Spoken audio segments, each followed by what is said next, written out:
You're watching a Fact TV presentation of the town of Swanzey.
meeting of the May 14th, 2026 Planning Board to order.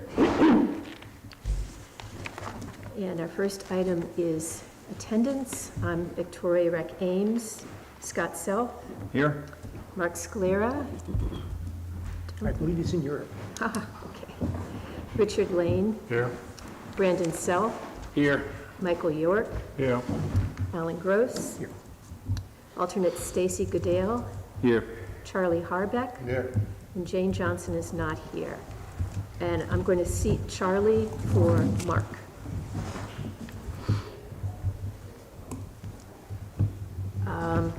The agenda. We have, after approving our minutes, we have a public hearing, which is Planning Board 26007, Bell's Septic Site Plan Review.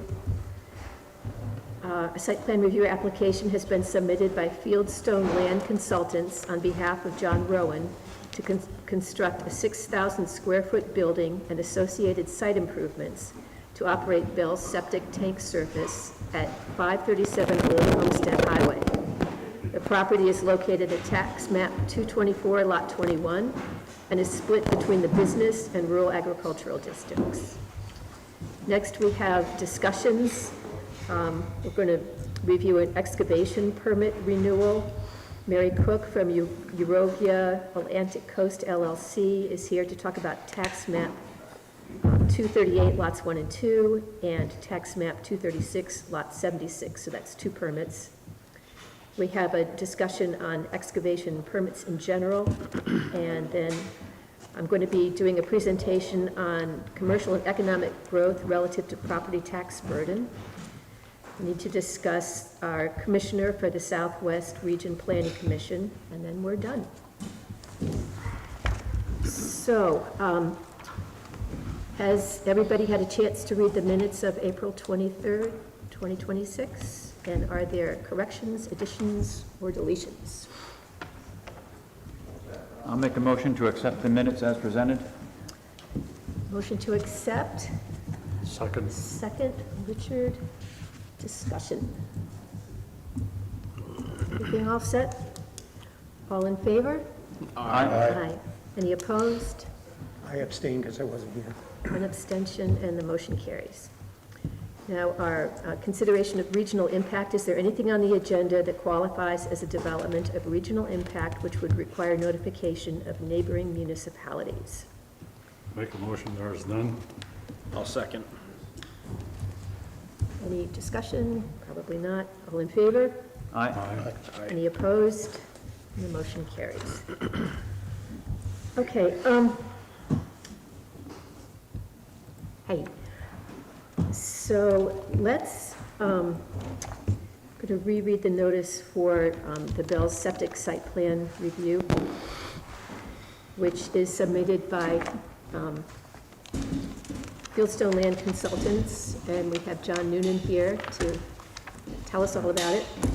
On behalf of John Rowan, to construct a 6,000 square foot building and associated site improvements to operate Bell's septic tank service at 637 Old Homestead Highway. The property is located at tax map 224, lot 21, and is split between the business and rural agricultural districts.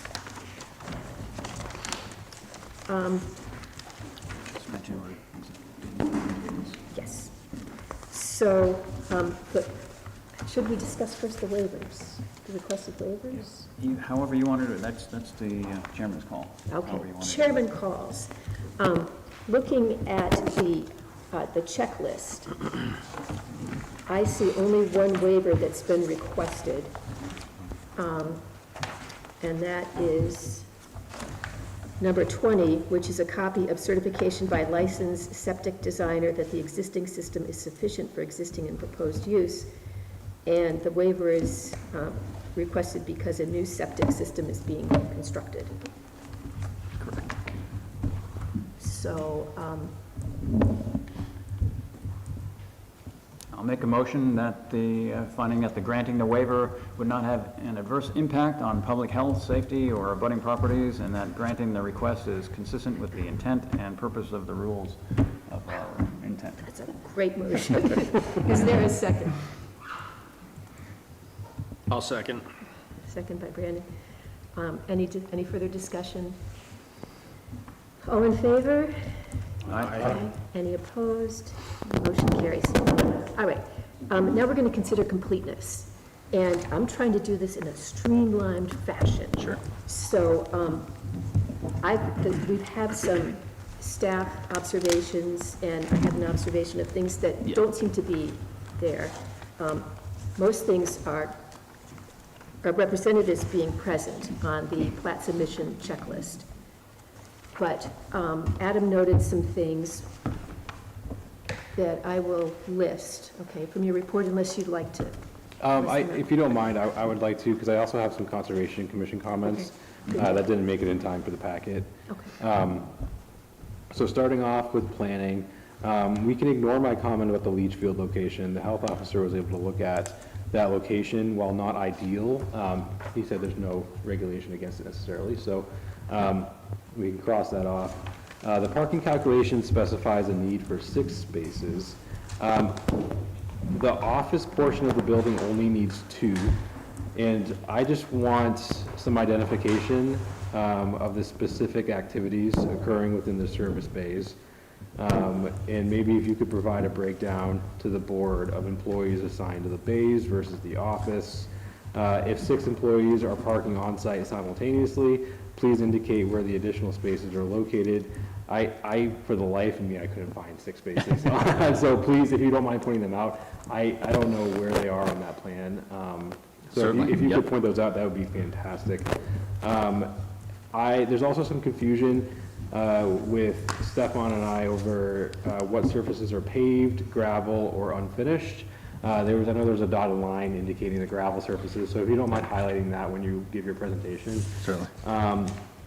And then architectural plans, again, that'll just be, I think it's satisfactory to just make that a condition of approval to provide those architectural plans prior to a building permit, but those are not included in the submittal. I have some Conservation Commission comments, unless anybody has any questions about what I just went over. Just one more, does that have to do with completeness of the application or public hearing stuff? 'Cause we're just doing completeness of the application, see if we have enough information to go forward. Oh, you guys can make that motion then, and we can continue with comments. Would you like me to go down the application checklist Well- for completeness first, and then I can give the presentation on to answer the questions from Conservation Commission and Adam's review staff comments? We can, but I think, we know that so many of these things are shown, so. Okay. Sure, go for it. I was just gonna say, we just approved the waiver that's on the checklist. Right. Everything else Is is presumed to be pretty much present, standard, yeah. and I don't think we need to go through item by item. That's an kind of my opinion. feeling. I'd like to hear what the Conservation Commission had to say, and then I have one item that I'm wondering about, and then we'll go into the actual application. Excellent. So I had a quick comment in the packet, but let me read Sherry's email in full, just because it's more all-encompassing. And this is a quote directly from Sherry, Chair of the Conservation Commission, after speaking with the Commission. She says, hopefully not too late for this week's meeting, it's not. The suggestion we have for the Bell's Septic project was that we'd like to see all lights on motion sensors or reduce the number of lights on the building, or perhaps have them all switch off by 9 p.m. This area already has a lot of light pollution from the school complex. We don't see a reason for so many of these commercial buildings to have so many lights. It seems like a boilerplate design that isn't necessarily useful. Being close to the river and wetland means disruption of wildlife with increased ambient light at night. Yes, they are shielded, but that doesn't mean they don't disrupt breeding insects, frogs, etc. If the lights are on when in use, that's fine, but they should otherwise not be contributing to light pollution and increasing the landowner's electricity bill. Thank you. And that's the full comments from the Conservation Commission. And then I have one thought relative to completeness, and it's a question really for the planning board. And it has to do with adequacy of screening between this property and the adjacent property, which is map 244, lot 23, which is a residential property which is owned by right. So, given all those thoughts, which I know you will address in your presentation, does the planning board feel that the site plan contains information that's sufficiently complete for the planning board to, does the site plan contain information that's sufficiently complete for the planning board to proceed to public hearing with that information, additional information? I'd make a motion that it does. I'll second. All right. All in favor? Any opposed? Motion carries. All right, now I'm going to open the public hearing. And this is for Planning Board 26007, Bill's Septic Site Plan Review. The application has been submitted by Fieldstone Land Consultants on behalf of John Rowan to construct a 6,000 square foot building and associated site improvements to operate Bill's septic tank system at 537 Old Homestead Highway. The property is located at tax map 224, lot 21, and is split between the business and rural agricultural districts. Mr. Noonan. Madam Chair, John Noonan for the record, Fieldstone Land Consultants. So we submitted the application on behalf of John Rowan, and this is for the Bell Septic Tank Service. I'm just going to stand and point out on the plan. So we have the current driveway is here. It comes up to this location here where it's paved currently. So-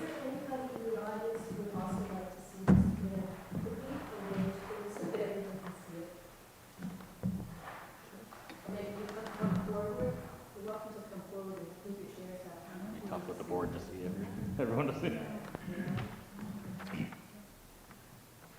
What I'd like to do, I can present it to the board and then I can turn it to the audience when, if anyone has comments.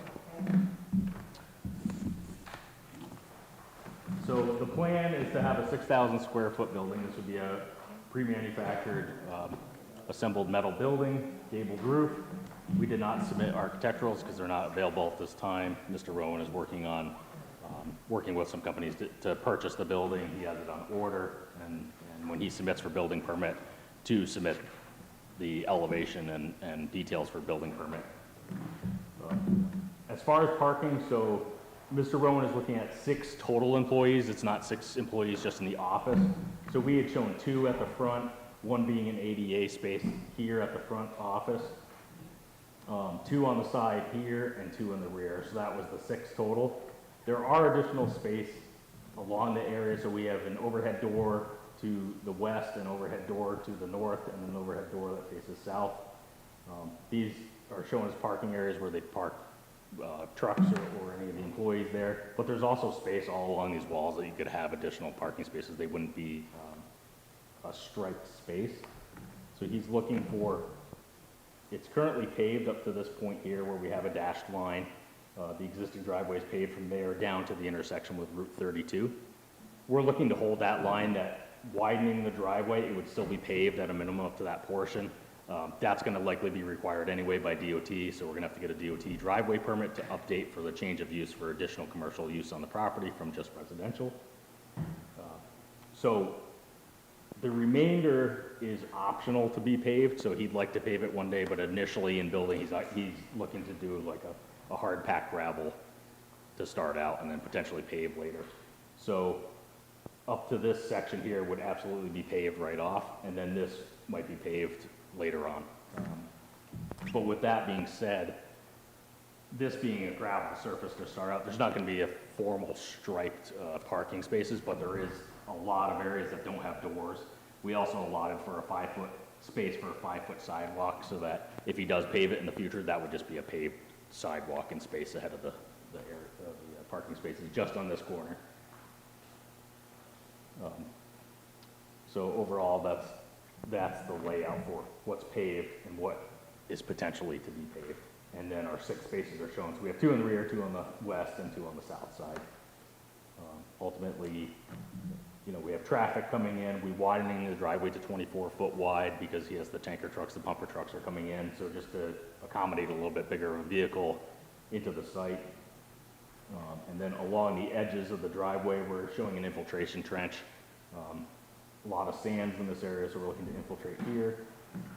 As we went to the zoning board, that was for, where it was described for the zoning district to split, so we have rural ag to the rear, and along the frontage of Route 32, with this large heavyweight line, is the business district.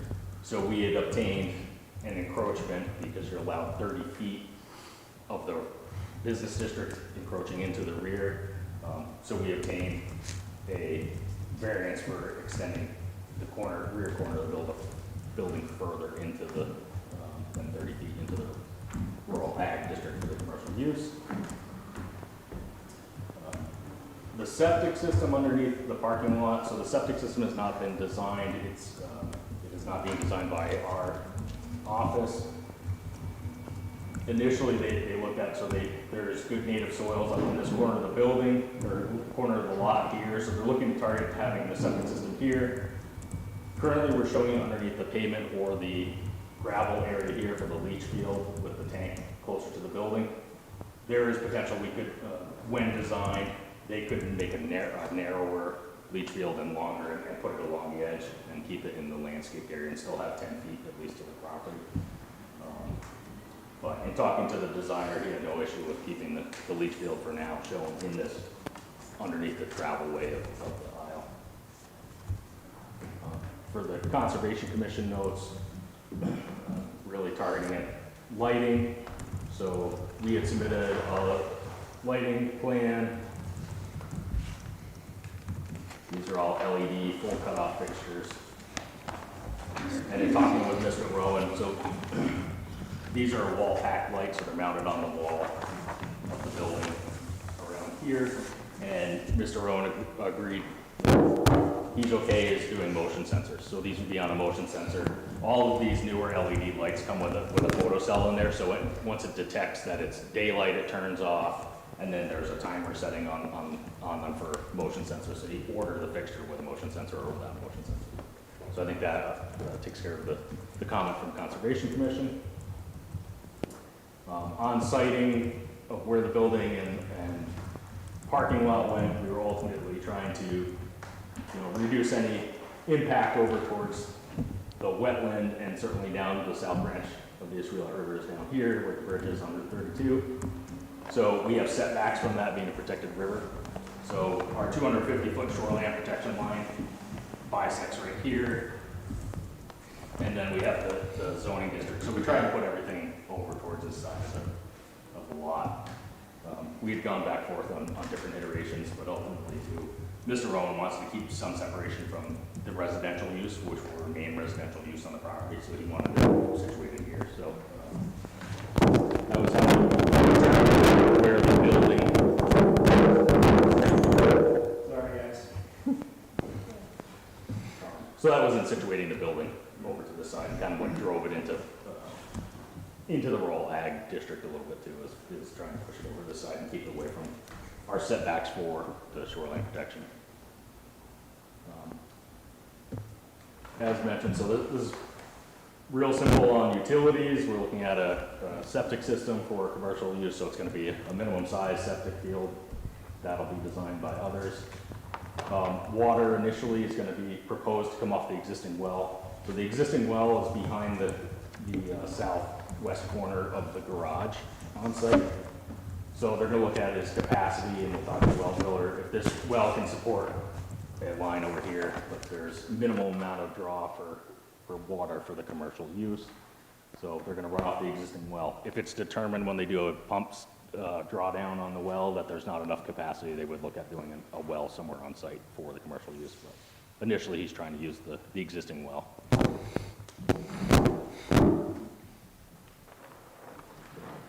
That was our lighting. We included landscaping as well on the lighting and landscaping plan. So we're showing trees planted, kind of just two ornamentals up closer to the road, some here by the office area to break it up, and then where we have our propane tank in the rear is showing some plantings out around the utility for an above ground propane tank. And this entire side of the property has trees, so there's screening from the residential to the north. And then really from the road, there's a large berm that's between the house that's up higher than the road. So there's a lot of screening from the highway as it is. You really are gonna see the business just through the curb cut as you go by. Similar to what you have now, it's gonna be marginally a little bit wider driveway, but the bank will be similar to what's there now, and trees will be similar to what's there now at the front. And then we've provided construction details, erosion control notes, and erosion control details. I'd like to open up if there's any further questions on the site plans.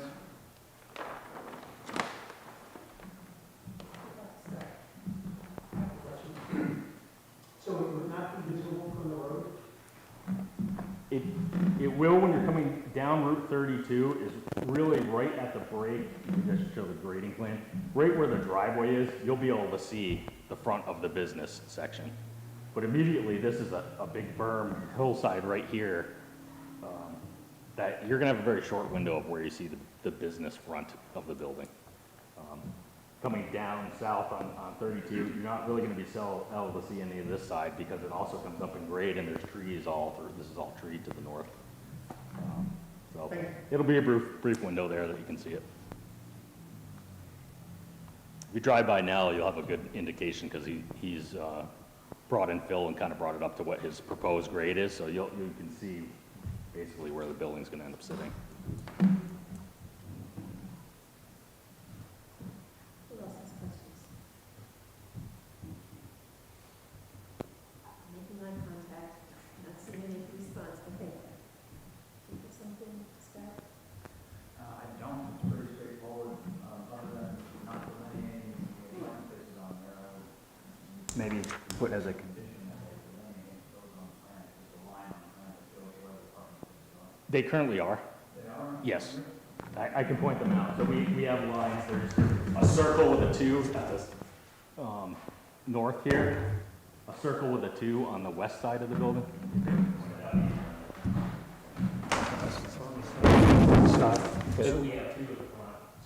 There's two parking spaces?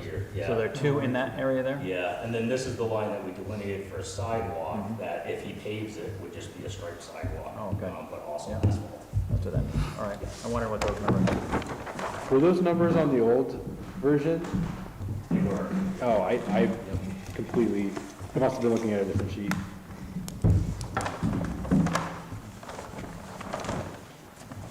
Okay, I have some questions. I'm wondering about, you mentioned that the surface is going to be, you've interchangeably said hard pack versus gravel. Which do you mean? So hardback is just a common name for a type of gravel. It Right. contains stone dust plus gravel. It's And not it just gonna be kicks really 3/4 hard. stone or, Yeah. yeah. So that would be a better bearing surface for the larger trucks to go on it. Yeah. So that's the intention? That's intentional initially. Okay, it would be hardback. It'll be a hardback gravel surface. okay. For the area that's shown. It is optional if Mr. Rowan decides right off that he wants to pave it. We're looking for that. Eventually, he might pave the surface. Sure. What I'm going towards is wondering how a leach field is going to operate if it's got a hard pack surface. Seems like that's pretty impervious. Yep, so the leach field will function whether it's paved or impervious under it, so, I mean, really the hard pack is more impervious than just a standard crushed gravel Right. or that over it, which is better because you're not gonna have as much rain contributing to the leach field area of the septic system. So maybe we need a little lesson. Not right at this minute, but I thought that we needed leach fields to have exposure to the air, but I guess not. No, Okay. no. There's a specific design when they go and permit this with the state for being under a parking lot. Okay. Got it. It's additional venting. Are we done with the presentation before we get in, or were you going into your open, public hearing? We're in the public hearing. We and haven't we're at the- opened the public hearing. I don't Yeah, see she- it. I did. I'm sorry, yeah. I didn't hear you. I read the thing for the 3rd time. I thought I was boring everybody. Yeah, no, we're in public hearing, and I wanted to board questions, and then I want to take questions from the public. So I just got a couple more. And let's see, I'm wondering, so the trucks that will be parked there will be empty, I'm presuming? Unloaded? The As far septic as the trucks? pump truck? Yes. or septic- I mean, there's potential, he could bring one back that's full, but ultimately they're emptying them right at the treatment plant, right Right, here. so there's no point. But typically, I think he's going from pumping tanks and then bringing it to the sewage treatment plant. So And- majority of the time, they're empty when they're back with it. Yeah. Will they be washing the trucks there? I Is don't that believe need for water? outside. Yeah, okay. Not rinsing the tank, not rinsing the tanks out from the inside. No, yeah. Okay, okay. And then I was wondering about the, when we see the architectural plans, has a color been designated for the building? Yes, What color? gray picked out. Gray. Gray? Okay. Like the FW Web gray, a dark gray like that? It's more similar to Ryan Avery's up by the fairgrounds. A little, if I remember, darker than that? Just curious. And then, to get back to my question about the proximity to the lot line, how far is the hard pack area from the actual lot line? What's the distance there? It would be 22 feet.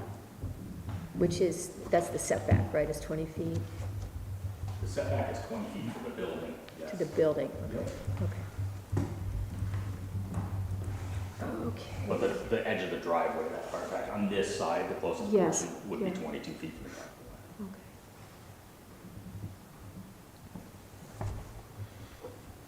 Okay. Questions from the public? And if you're going to speak, if you wouldn't mind giving your name to Susan, who's our minute taker. Are the vehicles going to be parked inside or outside the building? Well, wintertime, definitely inside. That's kind of the whole purpose of it. Yeah. So they're going to be heated in there, right? So they don't freeze. They're heated, correct?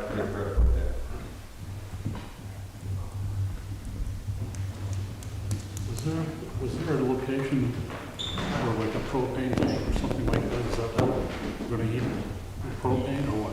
Yes, we have a 1,000-gallon propane tank to the rear shown. So it's up to that northeast corner behind the building where we have 3 bollards shown, and then on the landscaping plan, we have landscaping around propane tank. Also want to point out for the board that they have 1,000-gallon, if you saw it, they've got a 1,000-gallon holding tank behind that building for any washing or any water inside the building will go into that tank, so it won't go into the ground. And then I'm assuming they'll pump it out and bring it up to the wastewater treatment plant.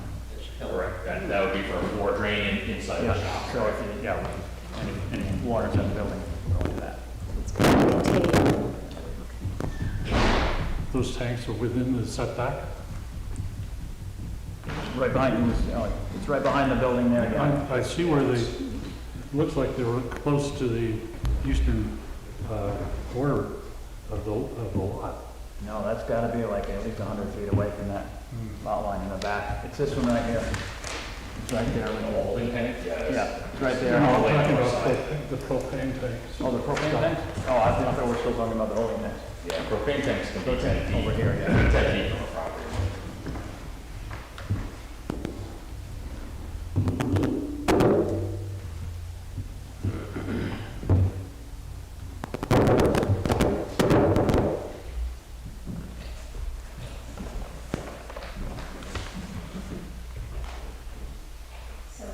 Who's here to speak to, who is interested in this application? I'd really like to hear from you. If your questions have been satisfied, right? If there's anything that you'd like to see that, I'm presuming that you're abutters? Is that correct? No? Okay. Okay. So is there anybody else in the public who has outstanding questions? Any outstanding questions from the board at this point? No, it's not. Okay. Adam, do you have any outstanding questions? No questions. No questions. All right, then I'll close the public hearing. 6:29. And it looks like we're moving towards an approval, but we need to think about conditions. So the condition should be No, the architectural. driveway petition approval for the DOT. Yep. I always, we have this, we're supposed to be listing precedent conditions and subsequent conditions. So precedent conditions would be things that we'd need to, the approval would not be final until those things were met. And subsequent conditions would be things like hours of operation, no parking on the landscape, would not require a public hearing at all. So I guess we're talking about precedent conditions that would be necessary for us to, for the final approval to be granted. I think Is that correct? subsequent, I think the driveway permit is just a permit. So once they get the permit. So that's a subsequent? They're good, yep, subsequent. Okay. And also the architecturals, really, when they're brought in, Adam checks them out, unless the planning board wants to see them, because that'll require another public hearing Right.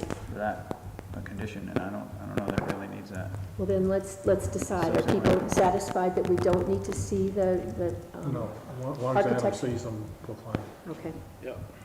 So the architectural plans and the color, we understand to be a shade of gray. And the driveway permit, you listed, that would be a subsequent, right? DOT, yeah. Okay, driveway permit.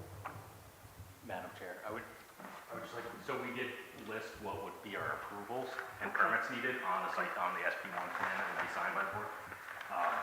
So we have the variance that was obtained, Swanzey Planning Board site plan, NHDOT driveway permit, and then our NHDS septic permit. Okay.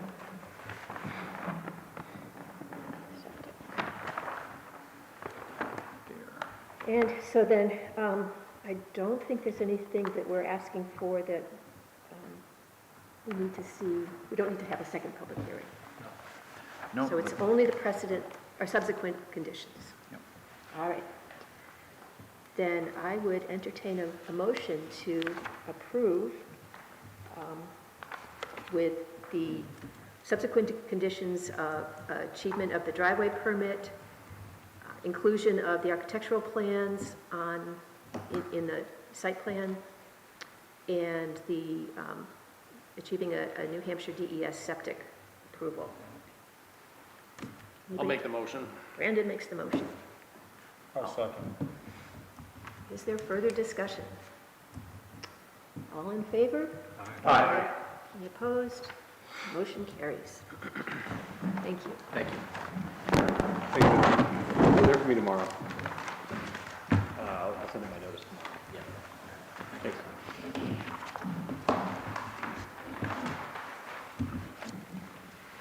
All right, next agenda item is reviewing some excavation permit renewals. And we should have Mary Cook here from Eurovia Atlantic Coast LLC.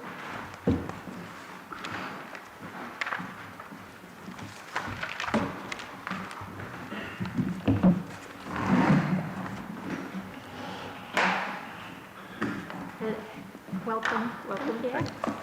Before we begin, I think the question that we need to hold in our minds as planning board is if there are any conditions, we'll do one at a time. We'll first look at the March 25th permit. Are there any conditions of that permit that we feel need correction or revision?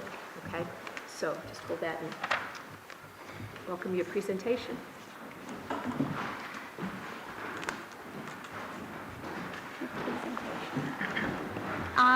So Cold River Materials has been the sole owner of a couple pits off of Flat Roof Mill Road here in Swanzey. We want to hold on to these pits because the sand and gravel, we're kind of in a sand and gravel crisis in the state of New Hampshire, where finding natural reserves has been hard.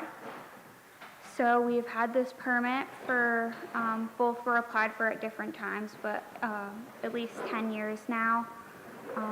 It's always been approved by the AOT conditions required by New Hampshire DES, but we need to get it approved by the town because we let it fall by the wayside. There has been no excavation at this site within the previous 5 years for the last term of the permit.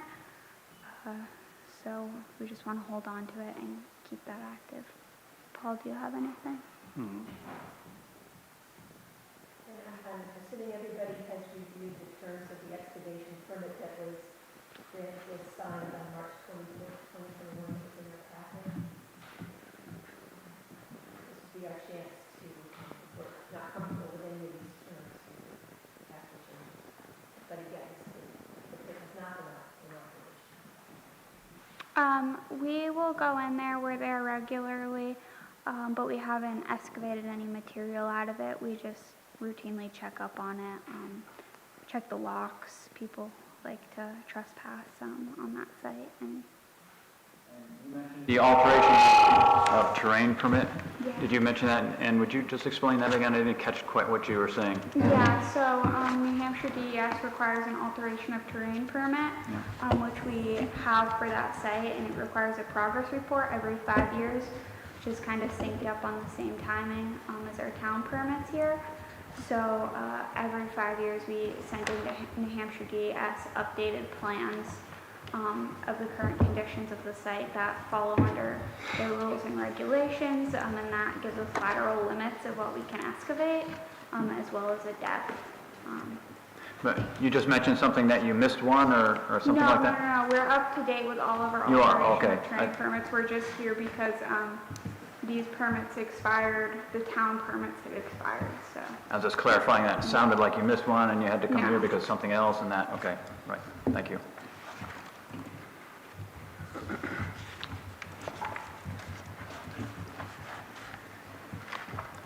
I would say the original conditions are fine still. They aren't taking anything out of there. They haven't been. I imagine they plan to at some point maybe, but Yeah. those conditions seem fine to me. So a motion to renew the Cold River, or do you go by Cold River or do you go by Eurovia? Eurovia Land Coast is our parent company, Yeah. so Cold River Materials is fine. So this would be a motion to renew the Cold River Materials application for excavation for tax map 238 lots 1 and 2. Is there a second to Scott's motion? Is there a condition with the alteration of terrain? They have achieved No, their... there's no condition. they- No.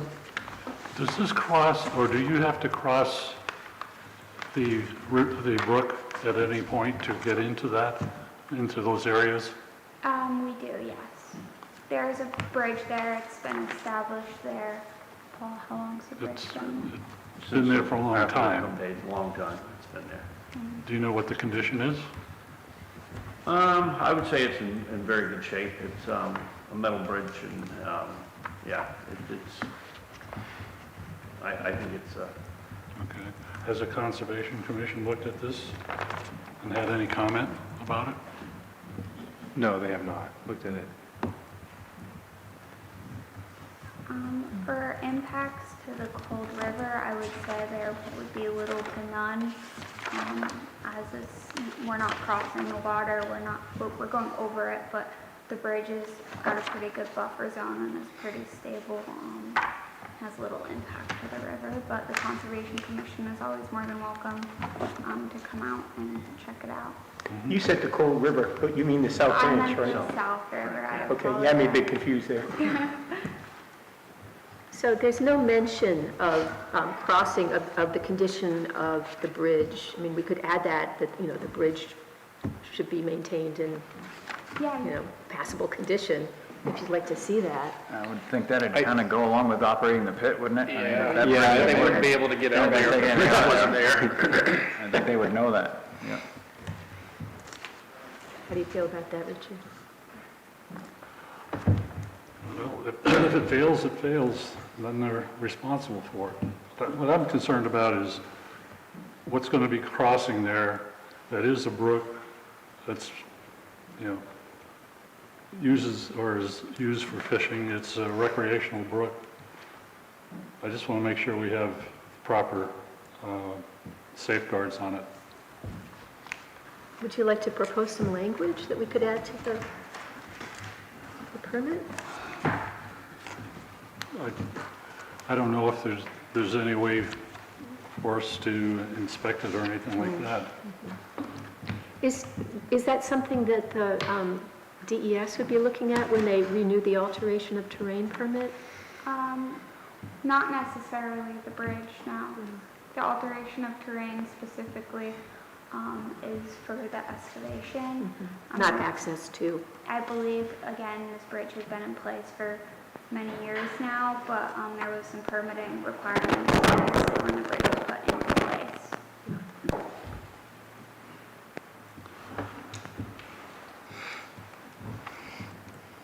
Once you'd be satisfied, Yeah, no, what are you it's- thinking?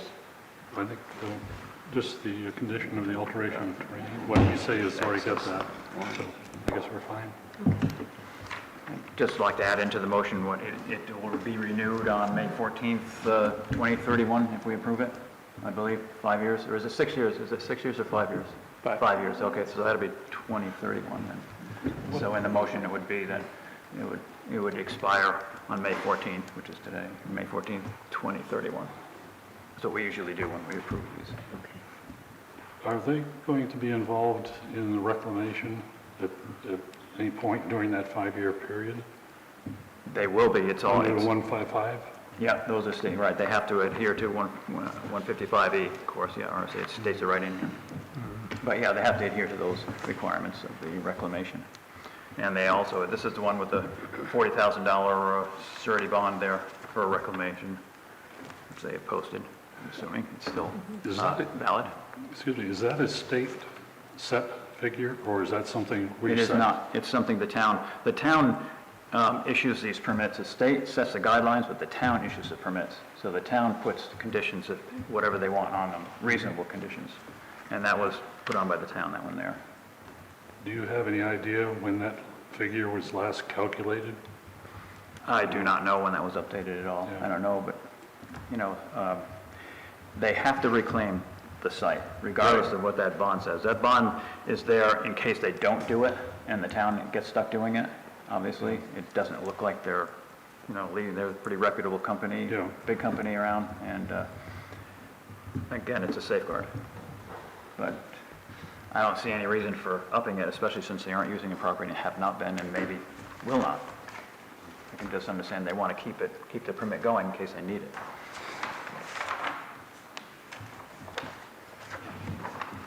Does that premium come due every year? One of the bonds is a continuous bond, and then the other one we submit, or we get every year. Which is which? Which is a continuous one? This one we're talking about, or the other one? The Jennings, Oh, that we haven't come to that one yet. Yeah. So this one you submit every year, you're saying?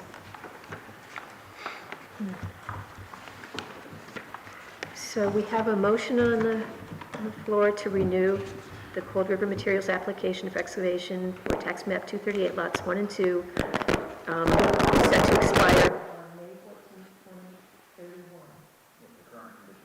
With the current conditions, as listed in the permit that was signed on March 25th, 2021. I'm sorry, who made the motion? I did. Okay, thanks. And did somebody second? Not yet. I didn't hear a second. Is there a I'll second. Is there further discussion? All right, all in favor? Aye. Any opposed? Motion carries. All right, let's move to tax map 236, lot 76, which is the Jennings lot, as you call it. And again, are there any of the conditions on the December 20, 2020 permit that need correction or revision in the mind of the board?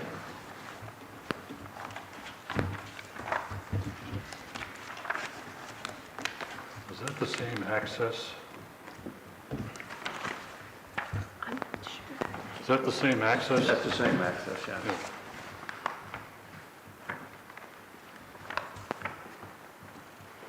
there are two accesses to the property, but these two pits in particular, you go through the same access, and if we were to excavate, would come off the same road.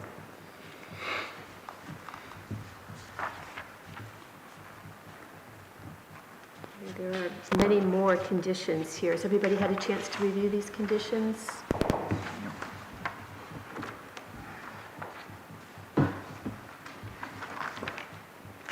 Adam, I was curious about this permit, it's dated, but it's not signed. Is it official? Probably not. Great question. So what's going to happen is, if this is also approved, I will give you fresh copies, and you can come down to Town Hall and sign these, and we're going to make sure that this is filed correctly with signed copies. I could not locate a signed copy. While people review this, I have a sort of a housekeeping issue again for you, Adam. I wonder, could we put these permits on letterhead, town letterhead, and maybe put a footer on the page so that we know which pages all go together? Yeah, it's going to look exactly like the Mitchell Materials permit from last year, which satisfied those requirements. Great. Yep. Wonderful. Thank you.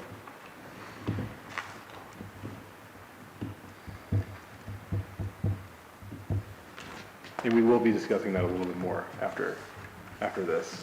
We will be what? Discussing that a little bit more after this. Okay. Yep. Would you like to make any presentation on this? It's a very similar situation to the other pit. We haven't excavated in the past 5 years there. We don't have any immediate plans to, but due to the kind of sand and gravel crisis and the unpredictability of reserves in our area, we'd like to keep it permitted and ready for if we ever need it in the future.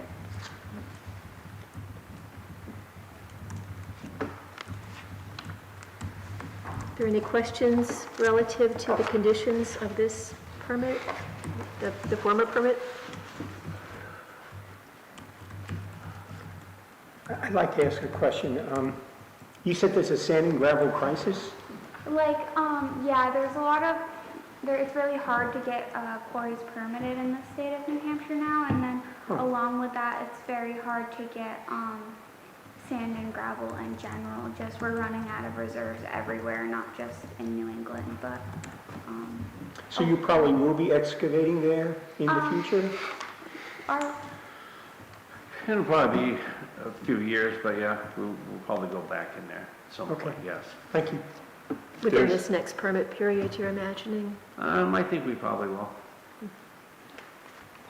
There was actually, there was a town that posted a notice of a shortage earlier this year, but I've been looking into it a little bit. It seems legitimate, and maybe we should be looking at it some more when we revise our excavation procedures. Could be a fun education experiment for us. Well, I've heard of many crises. I haven't heard of a sand and gravel crisis. Neither have I. Neither have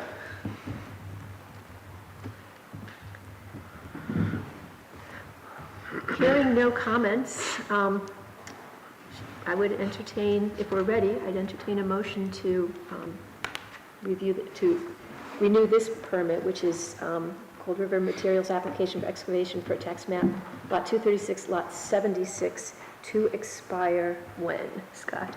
To expire May 14th, 2031, Okay, to this, okay. and commonly known as a Jennings site, and with the existing conditions. Oh, sorry. Are there questions from the public? I'm sorry, I forgot to ask. Hearing none. Okay. Okay, thank you. So, Scott's made the motion. Is there a second? I'll second. Further discussion? All in favor? Aye. Any opposed? And the motion carries. Thank you. Thank you. Thank you, guys. I'll send you a copy of the signed permits when we have them. Okay. And Victoria, I'll have those ready to go probably Monday. Okay. And so if You you're shoot me a text or an email? yeah, I'll send you an email. I'll forget. So just come down to Town Hall whenever you can Sure. and sign those. Okay. Our next item is discussion of excavation permits in general. And this is, I just want to make, would you like to come forward? This is,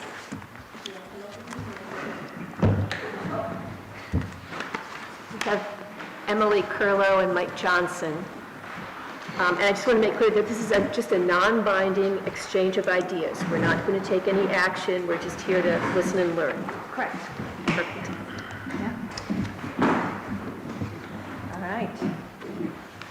All right, good evening, everybody. Yes, I was just wanting to give a really brief history of the last few weeks as Mike and I have been working with Mr. Paquette in determining kind of next steps for the gravel pit located at 56 Quarry Pond Road, owned by Mike here. So Mr. Paquette reached out to Mike about getting a permit for his gravel pit, and Mike was a little confused about this process because he fills out his intent to excavate form every year and didn't quite understand the next process. So I met with Adam, who introduced me to the Excavation Handbook and RSA 155, riveting stuff.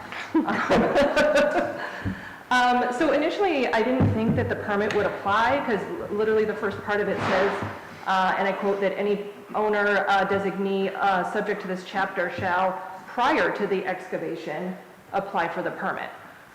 This pit has been in operation since the 1950s. Mike's father bought this. My grandmother bought the place in 1913. It was a working pit. And it's worked ever since. And it's been stamped grandfathered every year. All of a sudden it isn't anymore. Well, it's a little bit of a different process. So initially I thought we didn't need to go through the process, met with Adam again, and Adam let me know that we have two options. We either need to do the permit process or we need to be grandfathered in. Grandfathered in seemed to be the next logical step. Step one of that was to prove the pit's operation. So what Mike did is he took that upon himself and he went through and went to all the townspeople who knew of the pit's operation from the periods of 1977 to 1979, which is quoted in the handbook. So I'll have a copy of all of that for you guys. But basically, he has now collected quite the series of signatures proving that the pits was in existence. However, step two of that was to produce the excavation permit from 1991. And unfortunately, Mike did not officially take over ownership of the pit until his mother passed away in 2011. So we are not able to find any copies of this report from 1991. Consultation with Adam and the town's legal counsel determined that since we did not have step two of this process, that legally we are not able to grandfather this pit in. So now we are kind of trying to figure out our next steps for Mr. Johnson here. So I've looked into the permitting process. It takes a lot of resources that maybe an older single farmer does not have access to. So the town has given all the operations in the town until April of 2027 to submit a permit, but I'm very concerned that that is not enough time for Mike to be able to put aside resources in order to get this pit permitted. So the specific areas of concern are, sorry, I have to read this because I can't keep it all straight, is trying to identify the breadth, depth, and slope of the pit, the location and level of the groundwater table, and the reclamation process. So all of these areas take outside professional expertise and something that Mike would need to hire. He does not necessarily have the resource to hire that. So looking at the board here, purpose of the planning board is to obviously work with the state regulations and works with the townspeople to do the best by the town. And so this is where I'm coming to you to ask to see what else we can do as far as this permit process. So are there other options that the planning board could consider the town as it works in putting together your own regulations? I'm understanding that that is hopefully a point that the town will put together their own regulations. It hasn't happened yet, but as they're putting their regulations together, could that be something that they consider? So is it fair for operations as small as Mike's to be permitted on the same level as larger commercial properties when he just doesn't have access to the same resources? So he doesn't have a staff, he doesn't have any of that to do that. So Mike depends on this pit, obviously, to make ends meet. He is 87 years old and still farming this farm with, 60 head of cows and horses and all sorts of different things, and he's running this place by himself. So he depends on the income from the pit to help him make ends meet. He doesn't have a pension, he doesn't have retirement, and he will be farming this farm until his last breath. and I can confirm that.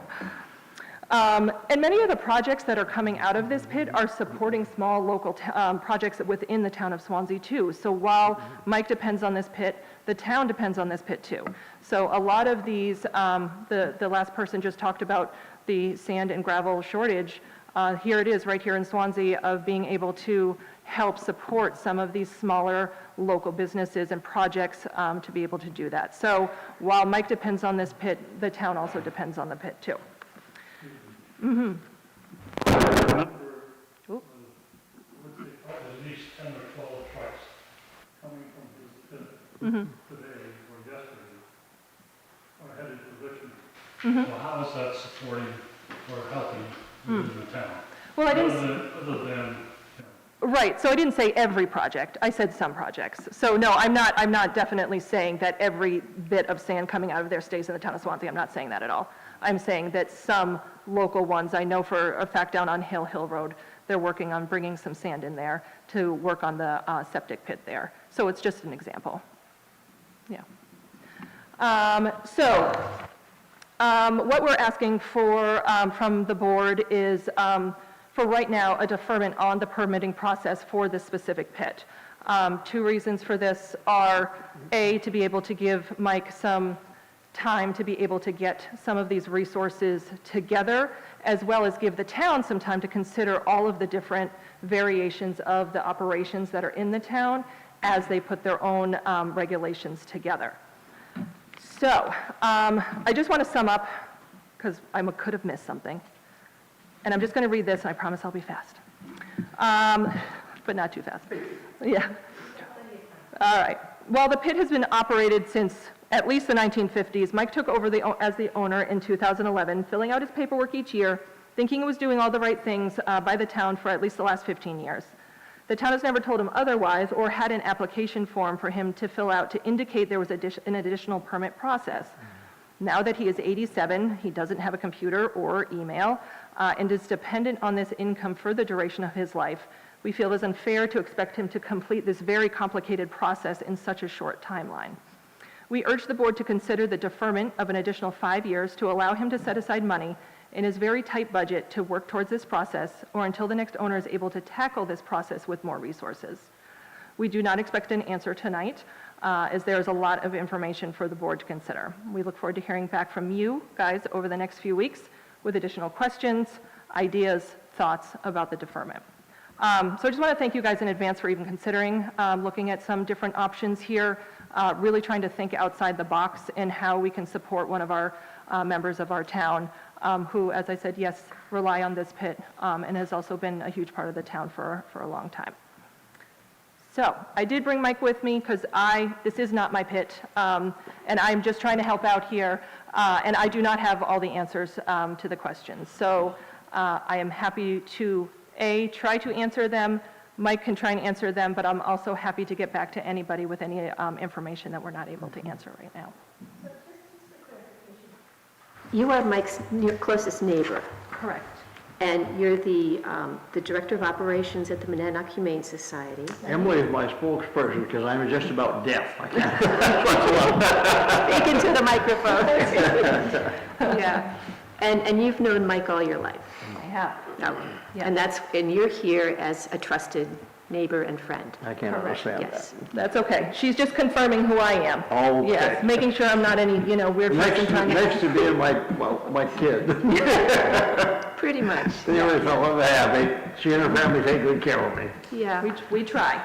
And you take care of us too, though, so. Because Mike has taken care of me over the years, I know that this pit is part of his, what we would call today a diversified farm operation, right? Yes. So originally, I'm sure the sand was used to bed down livestock and that sort of thing, but now it's operated as sort of an honor system, correct? The haulers who use the pit keep track of how much they're excavating. It's sand, really. It's not really gravel to speak of, right? Right, Isn't it it's mostly sand. Sand. Yes. Yeah.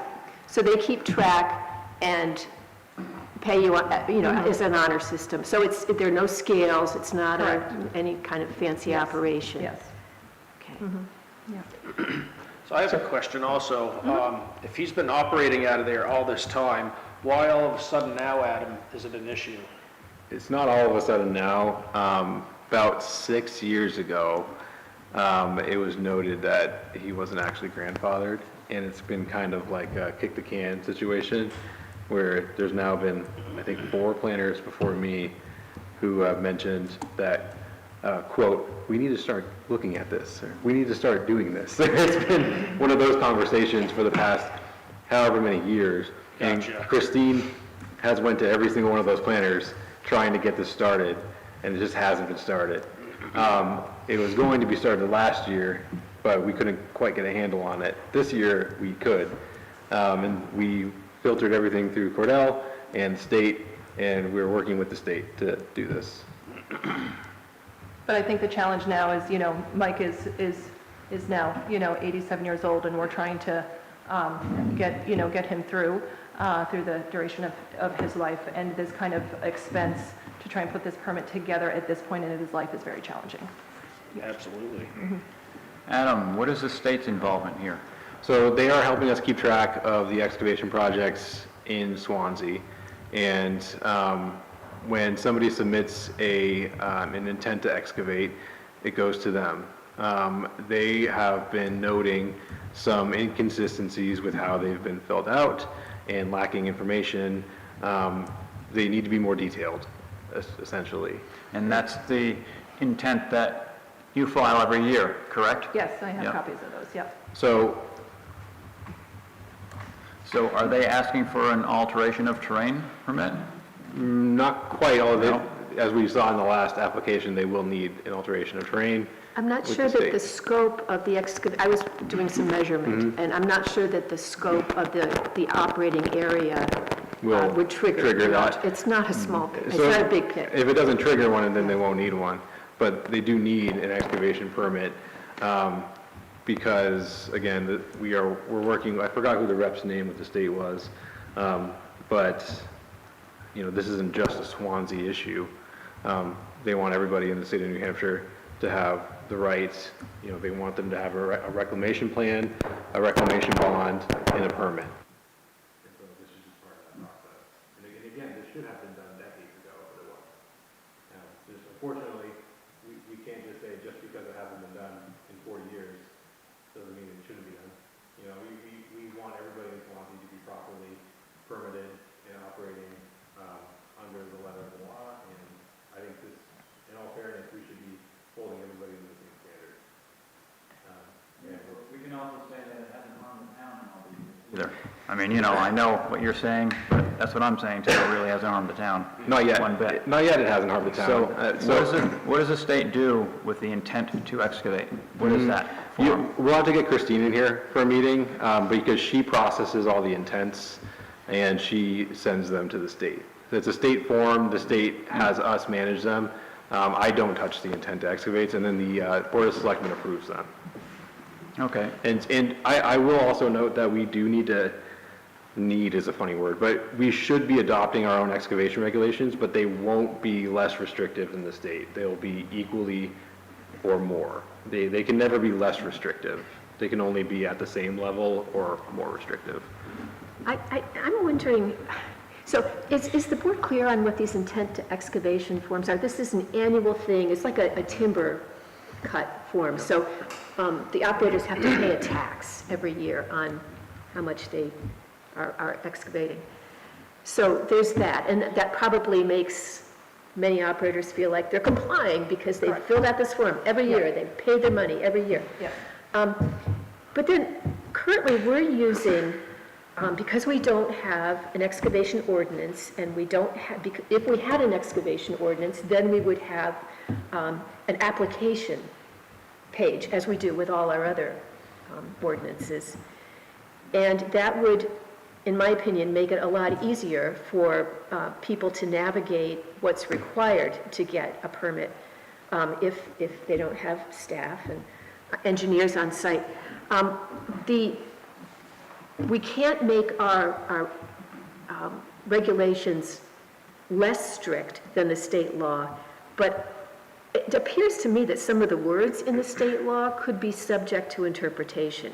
For example, in the prior application or we have blueprints that go with the prior application, and it showed contour lines and many details, whereas the law says a sketch and description, which to me Yeah, for sure. could be a sketch, right? Yeah, And the a verbal drawing doesn't need to be description. that detailed. Likewise, the language on item 4 is the breadth, depth, and slope of proposed excavation. I don't know that, I'm not sure how you would achieve that, but I'm not convinced that we need to have a full-scale engineer out there doing that. A sketch and description of the access and visual barriers, we accept site plans that are fairly, that are not. Bare bones. Bare bones, thank you. Yeah, and so why would we not have the ability to interpret these words in that same way? I guess that's my question. And we don't need to decide that tonight, but I would like us to hold that question, because I think there's an opportunity for relief there. Would we be able to grant them like a 5-year extension while they got their certain paperwork together and whatnot? Or how would that work? I think we'd need to research that, and I suspect that the legal opinion would be, The legal opinion is Unquote. that a year is, Yeah. I can't hear one thing they're saying. so I think this is beyond what I was planning for tonight's conversation. okay. We need more information. We need more information, however, I passed this through Cordell, and his response is on pages 64 and 65 of the packet. And then the information I send to the owners is on pages 67 and 68 of the packet. I'm hoping you all have read that information. I have been told a year is a lot of time. I was going back and forth on how much time is appropriate, and a year seems appropriate. Again, this is a little bit beyond the scope of what I had envisioned for tonight. I was mainly wanting to discuss how we were going to be processing these in the future, with adopting an excavation ordinance, standardizing the application process, standardizing the permits, which all needs to happen alongside of this. But again, it doesn't change the fact that we need everybody in the town of Swansea to be operating within the RSA, and this has been kicked down the road for decades, and at some point, it needs to be brought into compliance. And I don't think there's any question in that. I completely agree with you. I think it's just the timeline is my sticking point, and I completely understand. I didn't mean to hijack your meeting either. No, absolutely not. But I just wanted to, I wanted to at least take this opportunity. And as you said, it doesn't have to be decided today. But if there is a way to think outside the box, and, I do this for my job all the time, is like I work with RSAs, and then we do what's best within the RSAs. For me, if it's for the animal, in this situation, it's for one of our townspeople. So I wanted to just put this out there to start the discussion. It doesn't have to be decided today. It doesn't have to be decided this week. But I just wanted to put it out there so that we can all be thinking about it. And Emily's been very, very wonderful to work with. Her and I we've been speaking back and forth. We've had a couple meetings now, just essentially saying how horrible this situation is. And there's communication from planners from 2019 saying, oh, next year we're gonna do this. But lo and behold, it never happened. Unfortunately, I have to be the bad guy along with Christine and the state. I'm sure there is some flexibility that we can offer. I'm not comfortable letting excavation projects go without a reclamation plan and a reclamation bond and just a general plan on file. And so I think that, and I have spoken with Christine about this, I've spoken with Bill about this. I'll speak to the select board more generally at some point in the future. But for most of town staff who worked with these applications, we are not comfortable going more than a year. We think a reclamation bond, a reclamation plan, and an excavation permit within a year is fair. Because it could have been, ultimately it could have been worse and it could have been immediate. And That wouldn't have made anybody Anybody has the happy. stomach for that. I don't have a stomach for that. No. I think a year, it's tough, but a year is a lot of time, and we can accomplish a lot in a year. Go ahead. Okay, thanks. Yeah, I wanted to jump in with this before. And what I have to say may not be appropriate for the planning board, but it may also be what we're all thinking. Mike Johnson has been a wonderful and outstanding member of Swanzey for decades. He's been a good neighbor. He's contributed an enormous amount to Swanzey. So I would like us to do whatever we can to help him make this happen.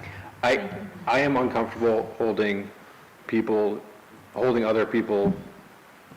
I'm uncomfortable having different standards for other people in Swansea than we do for, we should be holding everybody to the same standard. And so I know it's uncomfortable, and I think we recognize what a wonderful community member Mr. Johnson is, but everybody needs to be held to the same standard. I agree. I'm not saying we should. I'm just saying let's make certain we can make this happen as easy as possible. I agree, yes. So going back to your point, like you said, everybody on the same standard, and I certainly understand where you're coming from. Is there a possibility to look at like sizes of operations? Because I think that's the biggest thing is like, if you compare like commercial pits, like they have those resources to do that within a year, no problem. Small, tiny pits like Mike's, so you're not necessarily showing favoritism to one person, but it could be a size of an operation. So, and I don't know the specifics of that, I'm throwing it out there. I don't know if there are specifics. I'd like to see a plan with exactly how large, which is, I just don't have that right now. Yeah, So it's hard to say without it on a scaled plan. yeah, but could the town, is that within the scope of the planning board? Does the planning board have that authority to say, you know, that they identify different operations by their size?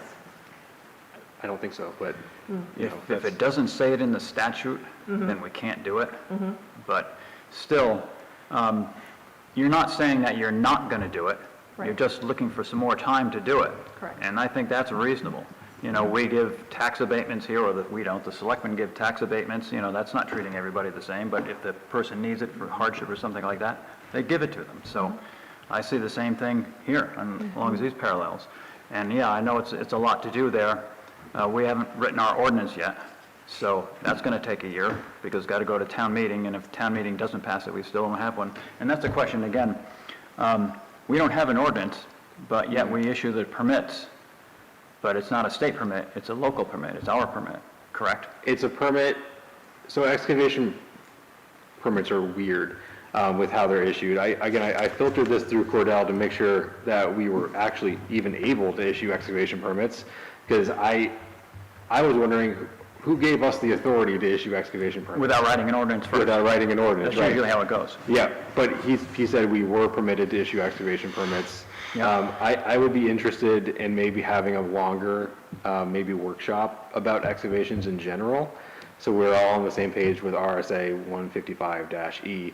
SWRPC, they wrote a handbook in 1999 about excavation permits, and unfortunately, that old handbook is still the definitive information source for that specific RSA, even though points in the RSA have changed since then.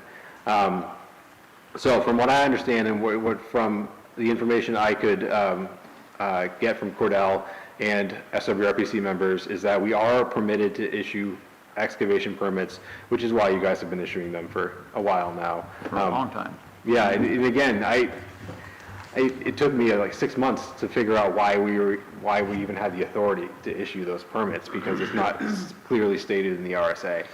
It's one of these funky New Hampshire things that doesn't make a ton of sense, which is again why I think we need to enact an excavation ordinance to make it more clear, and to give the board authority to do things within, I don't know, And, you know, and if it's that convoluted, no wonder why people fell through the cracks. I mean, yeah, is that strange? Not even, I'm not disparaging, I totally understand. So I think we can work with them, or should work with them I think we anyways. can too. Yeah.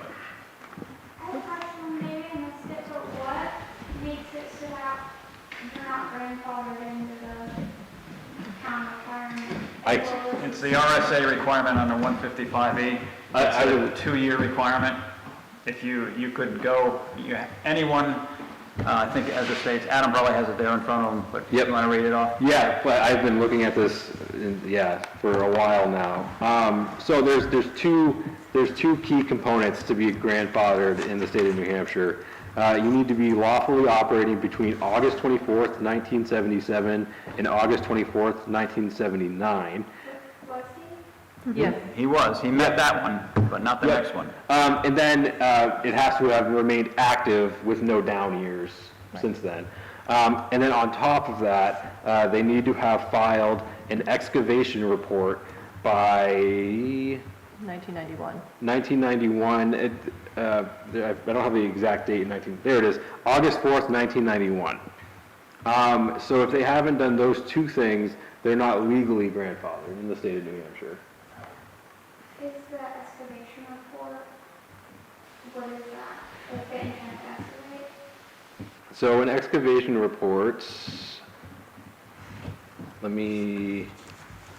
long was the down period? There was no down period.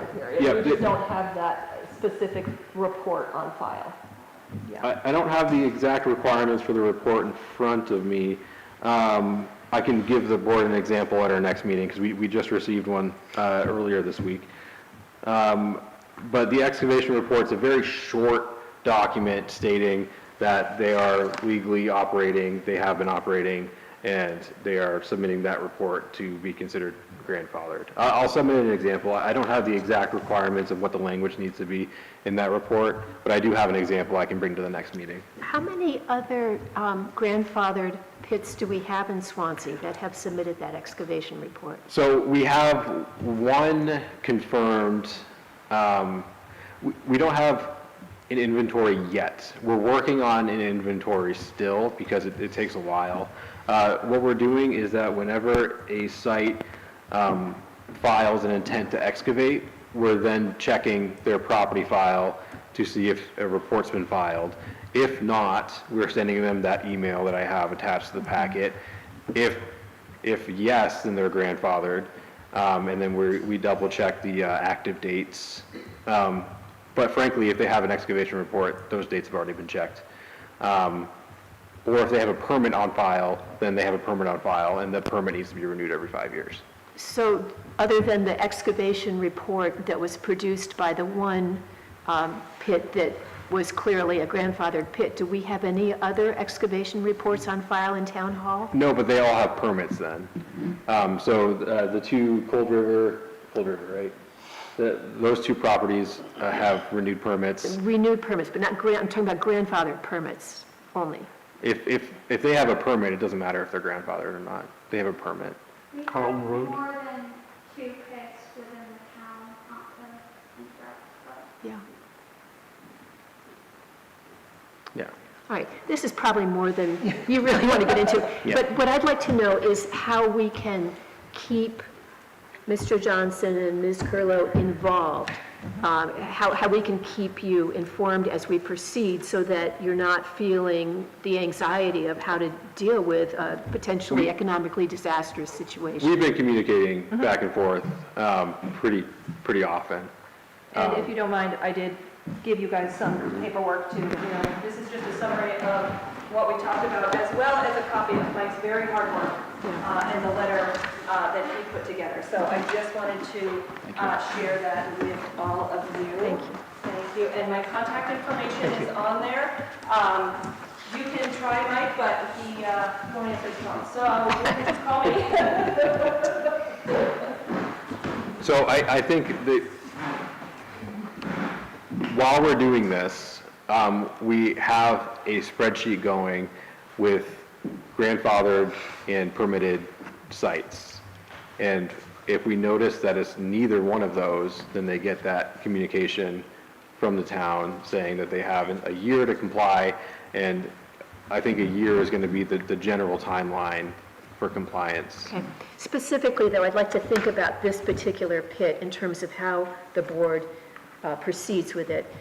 And I anticipate us having another board discussion because there are things that I think we want to take in more information and process it amongst ourselves. You don't have to be here, but you certainly can be here because it will be, on the agenda. But I feel like we need to get an answer specific to these two citizens, as soon as possible. So, Adam, is this, I'm sorry. go ahead, I'm done. Is this something that could go before the selectmen to get an extension or get some sort of relief through May of this coming year? It's not really a select board item. I don't see the harm in it, but it's not really, I don't know if the select board has the authority to extend compliance deadlines. I did speak to Bill about this today, and he seemed optimistic that it could be done in a year. And I guess, I think you'll be hearing from him at some point. So, yeah, I think they can speak to the select board, but again, I don't think they have the authority necessarily to extend compliance deadlines for this specific operation. And I, by certainly no means, read the entire handbook, but it does still, to your point, go back to the planning board, the board. Yeah, it always goes back to the board. versus, versus the selectmen, so Yep. I understand that. They're the regulator. Under the RSA's, the planning board is generally the regulator because it has to do with land, not the selectmen. The selectmen can be designated as a regulator, but generally it falls to the planning board. I think the problem with these excavation projects, right, they're commercial operations, right? So there's no site plan, there's no, if there was some sort of plan on file, I can see the argument for wanting to extend that deadline. There's nothing on file. And I'm already uncomfortable allowing is a bad word. I'm already uncomfortable with these pits operating without a reclamation plan or a reclamation bond.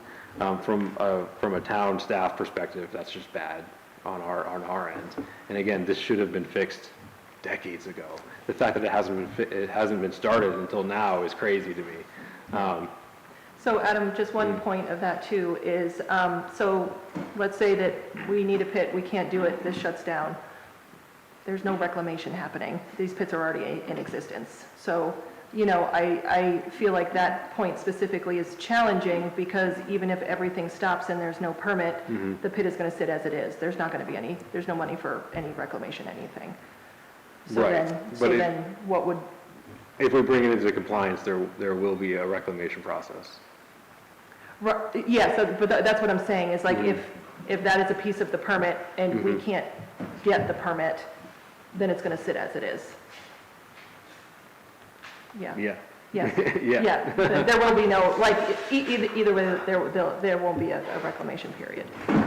The hope is that there is. And I understand, I completely understand, I'm just, Yeah, the reality is. worst case, yeah. Yes, yeah.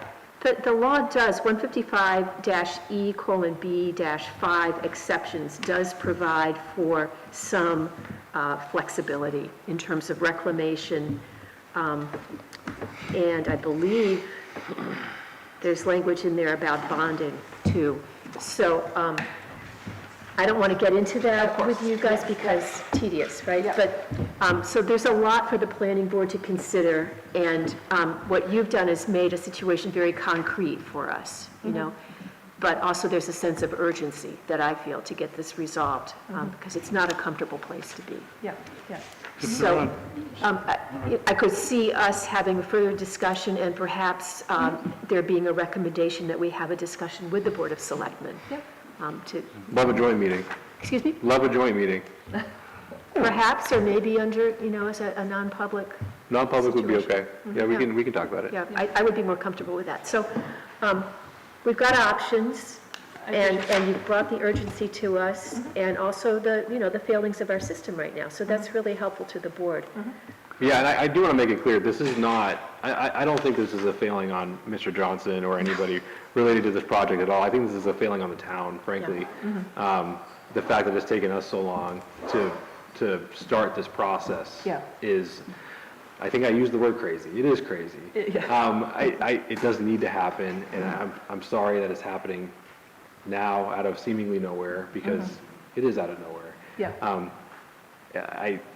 There's no words to really make the situation okay, but it sounds like the board wants to work work it out. So We want to work it out. we'll work it out. Well, I appreciate all of you. Thank you so much.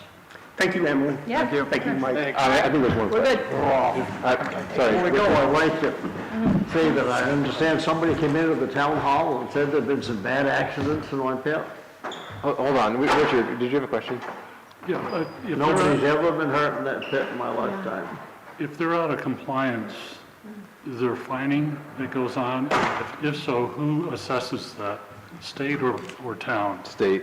State does. I'd have to check with Christine. They might place the responsibility on the town code enforcement officer, which is a problem because we don't have the capacity to do that enforcement. No, what I'm driving at is if it's assessed by the town, we would have some flexibility as you would in a tax abatement. Yeah, I don't think it is. I'd have to check with our state rep on excavation projects. Just, it's the thought of being able to give them time. Yeah, I feel that. I think we need to discuss this a bit further another time. Come up with a list of proposals. Yeah. And we can all be thinking of, I mean, that's a great idea, so let's, others think of good ideas. Okay. Okay. Thank you. Thank you both for coming. Thank you. Mary, did you want to jump in on any of this? Did you have anything to add? Okay.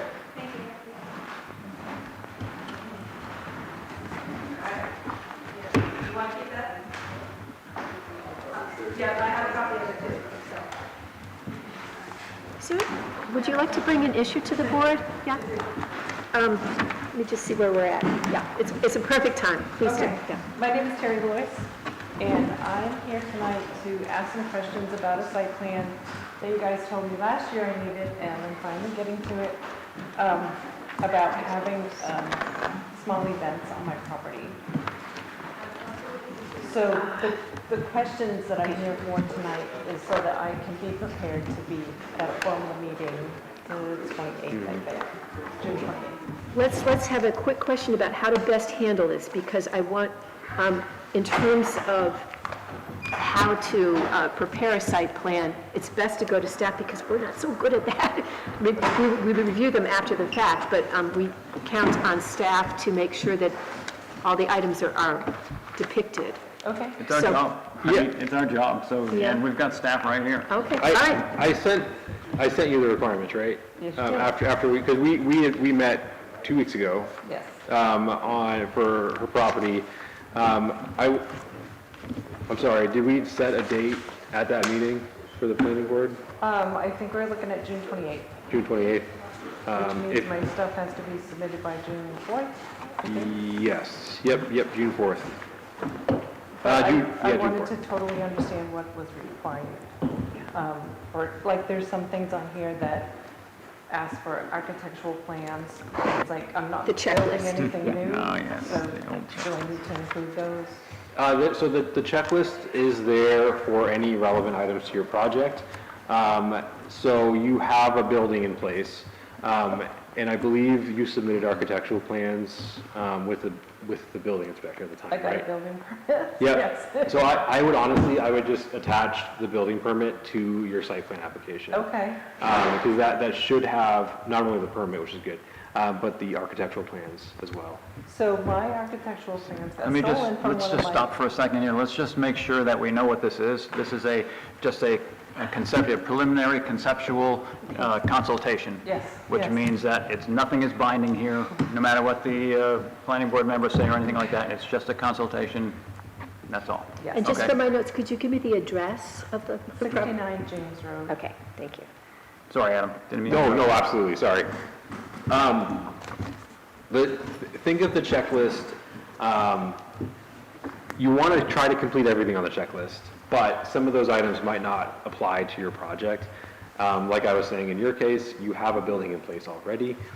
I think at our meeting, we had discussed that currently, I think the biggest issue would be parking for large events.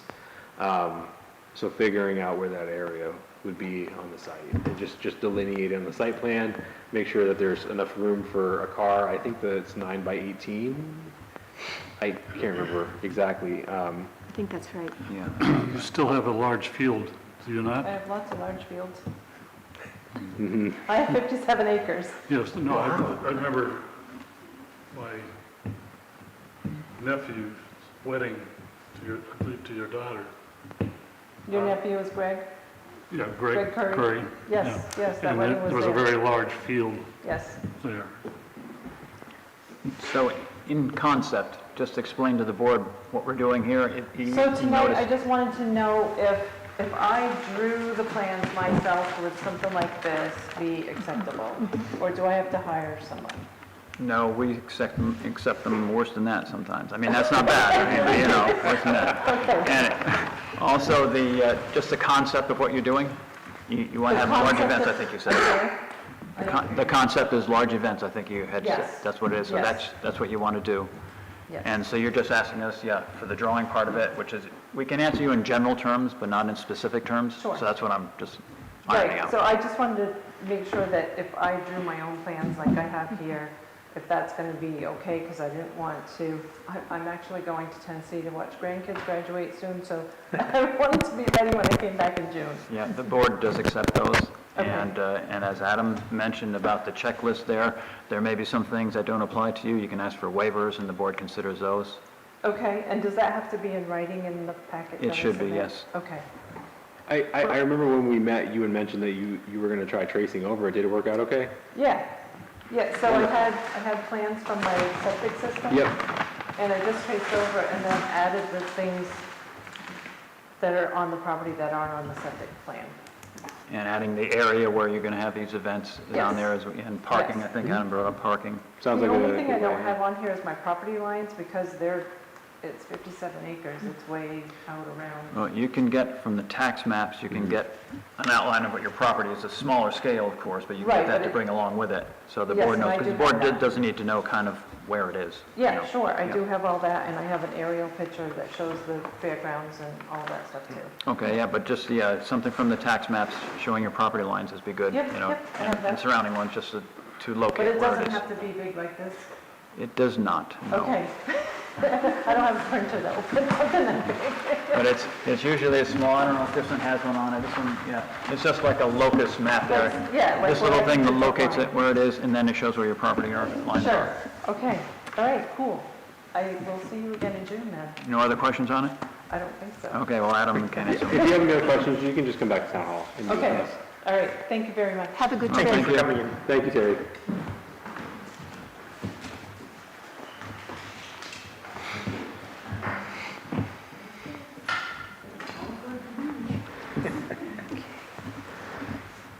Hey, I'm up next.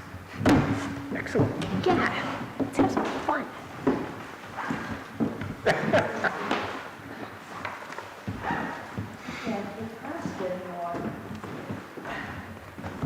I'm going to do this from up here so I can see it. Oh, you do? She's very nice lady, she's very sharp. She was as smart as we should have been.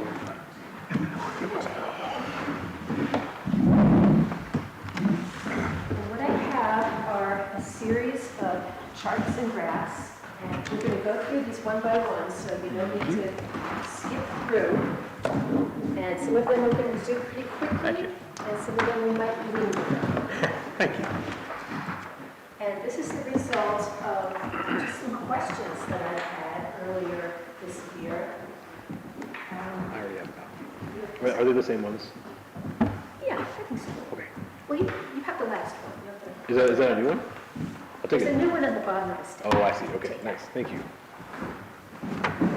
And I'm presenting this to us because it was kind of eye-opening for me, but also it's an example of the kind of research that I think is really interesting that we can do in planning, and it might help to inform some of our future decisions, how we might think about the next town plan.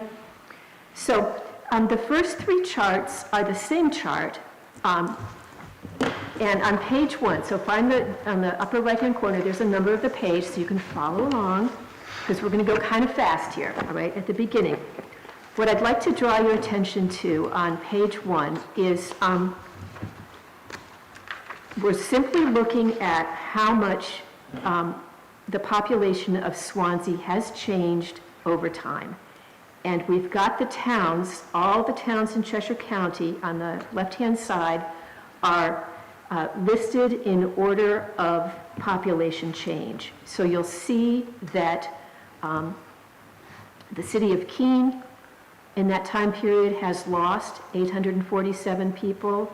And down at the bottom where it's highlighted with yellow, you'll see that Swanzey has gained 288 people from 2010 to 2023. So I'm pointing this out because I think it's interesting to see how many towns have actually been losing population, where Swanzey did actually gain some population, 3.98%. Growth during that time period. However, it's also interesting to see that in terms of how much of all of Cheshire County Swanzey's population represents, we have remained pretty constant. In other words, in the blue column, you'll see it's 0.45%. So we've grown, but how much of the total county that we have has remained relatively stable. Let's look at page number 2. This is a page that we can bear in mind when we think about the problem, the feeling that we always have that more housing brings more children, brings greater expense of educating children.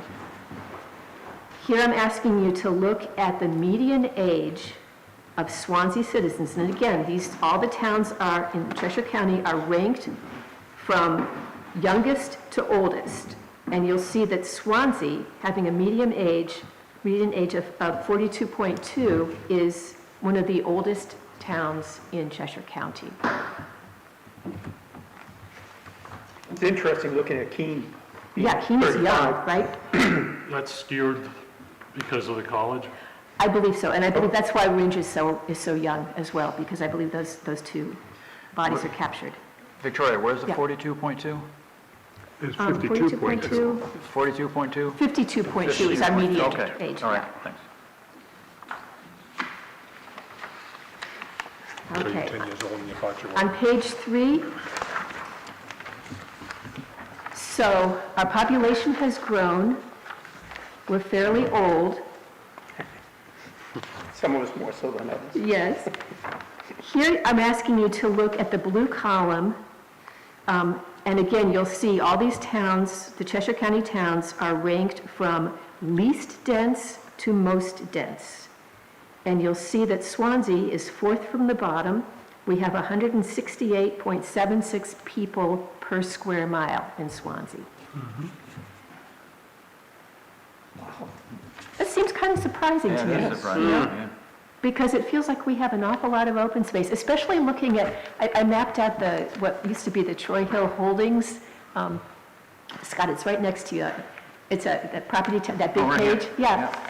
There's a huge amount of land in eastern Swanzey that, thousands of acres and many other large tracts, right? But we have in West Swansea quite a bit too, up where I am, there's a lot of open land up there. That's true. Looking at the density, it's And it's gonna stay that way with what I own. if you look at Keene's number, 612 per square mile, that is not, that's very, It's not packed, is it? not packed at all. Yeah, not packed at all. Personally, I think 602 is too much. But that's just a personal thing. Again, that's skewed because of the college. Yeah. Go down to about 10 people per square mile. Back that out, then you would get a true number. Yeah. So, to stop for a minute, my sources of information on, I used some really, what I thought were really good, solid sources of information, and that's the miracle of living when we do, because you can get state information, federal information on the computer. A lot of the data that we're about to enter into comes from the town's MS1, property valuation form, which is a form that this year happens to be the centerfold of our annual report. So you can look at this, look at the raw data. And what the MS1 does is it's a report that the town produces that has to do with how our property tax rate is established. But it is an itemization of all the different things in town that produce, all the different uses of land that produce income. And also, it tracks things like exemptions for the elderly and veterans exemptions and things like that. So outcome as well. So the end result of this complicated collection of data is that it tells us what our tax rate needs to be. Now, in the following pages, I used gross data, all right? And all the analytical minds in the room are going to say, you know, we could really fine-tune that, and we could. But we're going to be looking at some very big trends, okay? And the trends are, I think, what is of interest.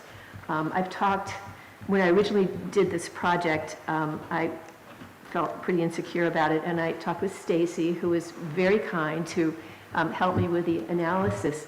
And one of his points is we need more data points, and we do, we definitely do. But these are general trends, okay? So not perfection, but so the question that I'm asking here, that I didn't realize I was asking until I started collecting the data, is we always operate as a planning board, and you know, I think just as human beings, with the idea we have conventionally, the conventional wisdom is that our property taxes are too high as residential owners. We don't, way too high. And if only we had more commercial industrial development, that would cause our property, the residential property tax, to go down. You know?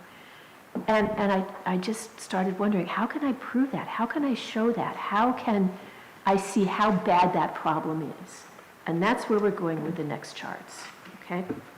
So if you turn to page 4, what I've done here is I skimmed off the lesser populous towns in Cheshire County, and I ended up with 11 towns, okay? Those are the biggies, because the smaller ones tended to skew the numbers a little bit.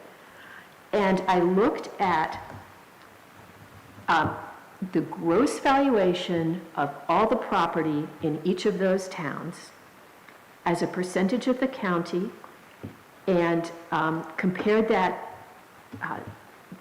gross valuation sorted by 10-year percent of gross, the change in gross valuation in those 11 towns. And I took those towns as a percentage of the total county, okay? So one town could go up a lot, and that would be great for them if they got a couple of very valuable properties, but I wanted to know how each town compared as part of the whole. And what the outcome of that question is the bar graph on the bottom of the page, which shows that Swanzey had the largest change over a 10-year period in valuation of property. We're looking at commercial industrial property and residential property combined, and we grew at the fastest rate in the county over that 10-year period. Now that's cool, but let's break it down a little bit. If you turn to page 5, this specifically looks at what percentage of the growth in commercial industrial land and buildings valuation took place in that 10-year period. And again, the towns are ranked from least amount to greatest percentage of total, of share, county share of commercial industrial land and buildings valuation. And you'll see that Keene was the largest, which would make sense if you look at the bar graph at the bottom. The next bar over is Swanzey. So that tells me that we've been doing well. You know, we have been growing. The value of our commercial industrial land and the buildings constructed on it has grown at a fast rate relative to the rest of the county. On page 6, we do the same thing, but here we're just looking at housing. And the way the MS1 measures housing, they break down housing into housing, land that housing is built on, just the land, the buildings, and also manufactured housing gets its own separate valuation. I combined all of those things together to get the number that you see, the percentage that you see in the blue column in the chart at the top of the page. So this is Swansea's percentage share of all the growth in housing, land, and buildings that took place during the 10-year period between 2014 and 2024. And we have the largest graph. Impressive. Yeah. Okay, so we're building a lot of houses, we're building a lot of commercial industrial relative to everybody else in Cheshire County. Now, the next chart, I have to apologize, we have some charts coming up that should have been printed in a landscape format, and as a result, they're very small because they're in the horizontal, the conventional format. So you don't need to worry too much about the numbers. This chart, just look at the bars, okay? What this chart shows us is, harken back to when we talked about density in Swanzey, how our number of people per square acre was pretty dense, okay? So I got worried. I thought, all right, well, does that mean that we're taking all this land out of current use? Where's that, where is our capacity for building coming from? And what this chart shows us is that from 2010 to 2025, we've gained some land in current use and we've taken some land out of current use. But in the end, our total number of acres enrolled in current use has actually grown by 13 acres. So you'll see lots of peaks and valleys in that bar graph, but in the end, the net result is basically nothing. That's been a stable measurement. We've had the same number of acres in current use over that 10-year, or actually 15-year period. So this next chart on page 8, I started thinking, well, inflation is a constant in our lives, and so $1, 15 years ago is very different from $1 today. Could we take, I called it purchasing power, okay, but basically I'm using the consumer price index, and I converted our tax rate into constant 2026 dollars, and that's the result of these charts, okay? So what we'll go blind if we try to read the numbers, but if you look at the uppermost chart on the right-hand side, that's our total tax rate moving into 2025 is the bar that's closest to the left. So if you convert what we've been paying as a tax rate since 2010 until today, if we look at that in terms of 2026 dollars, technically our tax rate has gone down. Do we feel that? No, we do not. The bar graph at the bottom left does the same thing. It breaks apart that total tax rate into education, which is on the left, and the municipal tax rate, which is on the right. And we all know that the municipal tax rate is a much smaller portion of the total. But what we see is that municipal tax rate in constant dollars is going down, as is the education tax rate is going down fairly significantly. So there I start thinking, well, why don't I feel better? Why am I still paying such a big tax bill?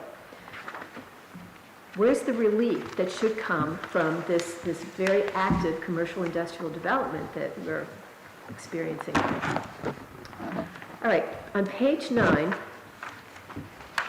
again, the data is on the back side of this page, but again, because it's not in horizontal format, it's pretty hard to read. So let's just look at the bar graphs on page 9.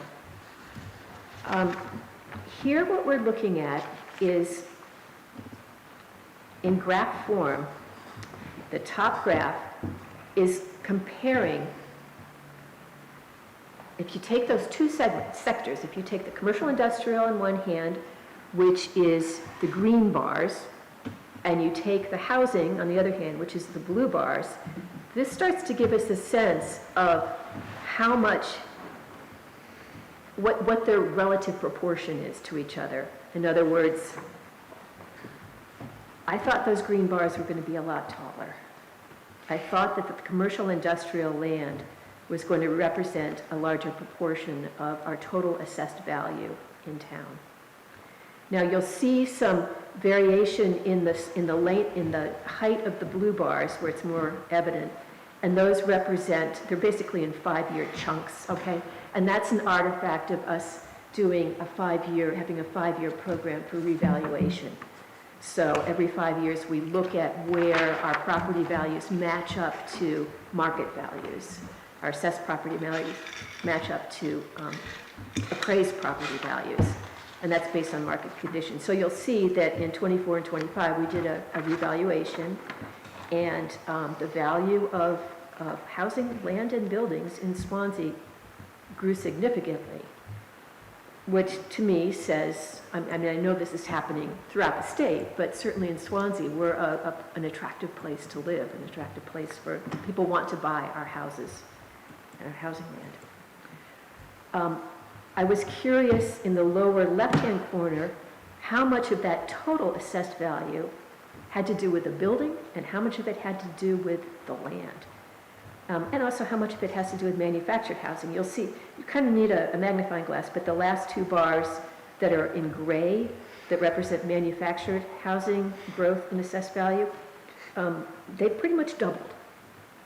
So it's not a tall bar, but if you live in manufactured housing, you've seen your value pretty much double. The other thing that's interesting about this graph, I think, is that the length of the blue bar versus the length of, in other words, the length of the land bar versus the length of the buildings bar stays proportional, pretty much. So our buildings are twice as valuable as our land, or produce twice as much assessed value as our land, generally speaking. And then on the right, you see a similar phenomenon with commercial and industrial land and commercial and industrial buildings, where the commercial industrial land is blue and the commercial industrial buildings assessed value is green. All right. This next chart, this is number 10, and this one, all the other charts that precede this are good science. Okay, they're based on real numbers and, real math. This next one is kind of a magical world, what if, okay? Because I wanted to know, what would it take? How fast and hard would industrial growth, commercial industrial growth, have to go in order to exceed residential housing growth? And the way you see that is when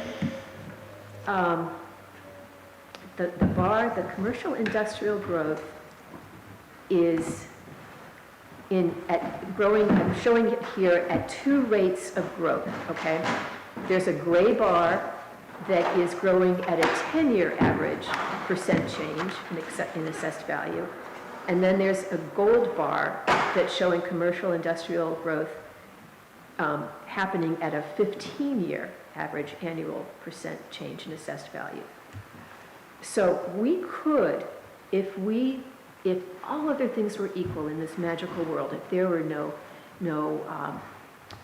material shortages and no expensive gas and diesel, and just in a perfect world, if we could just build, we could get to a point where commercial industrial growth could potentially exceed growth in housing in approximately the year 2043.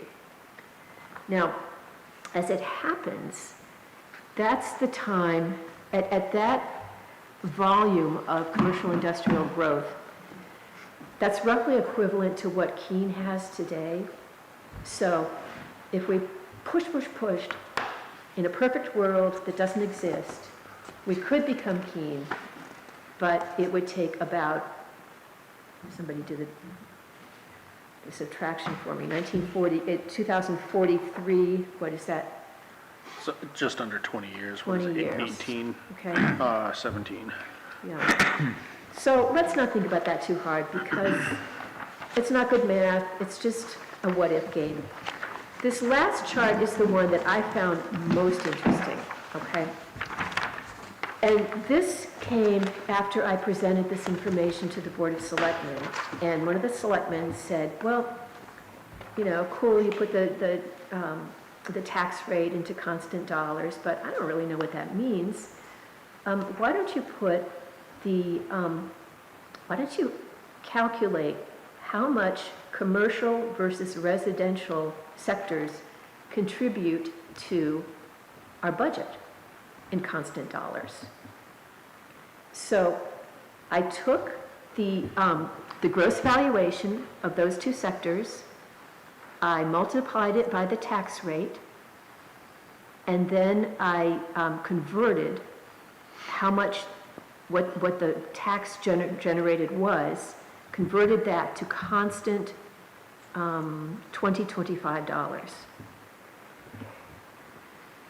So what you see in this chart is the blue bars, which are fairly small, show in constant dollars how much income commercial, industrial, land and buildings produced for our budget over that 10-year period. And in the green lines, the green bars, you see how much residential land and buildings produced for our budget. Now, I can hear Scott saying, yes, but, okay? And his yes, but, I believe, is that residential land is, I'll call it hungrier, okay? It produces children, it produces, social needs. It also gets, there are deductions in the length of those bars for tax exemptions and things like that. So for the sake of argument, let's say that the blue bars, the commercial industrial bars, do nothing but generate, okay? They don't consume any town services whatsoever, okay? And let's say that for that reason, they're twice as much. They're worth twice as much as what's depicted here. So they're twice as long as what they're depicted here. The conclusion is still the same, that even though over the years we've been working really, really hard to encourage more commercial industrial development, its contribution to our budget, even if it's twice as big as what's shown here, is a small fraction of the contribution to our budget of what housing does. So, conclusion, I've always felt uncomfortable saying that, I have felt like it's a false promise.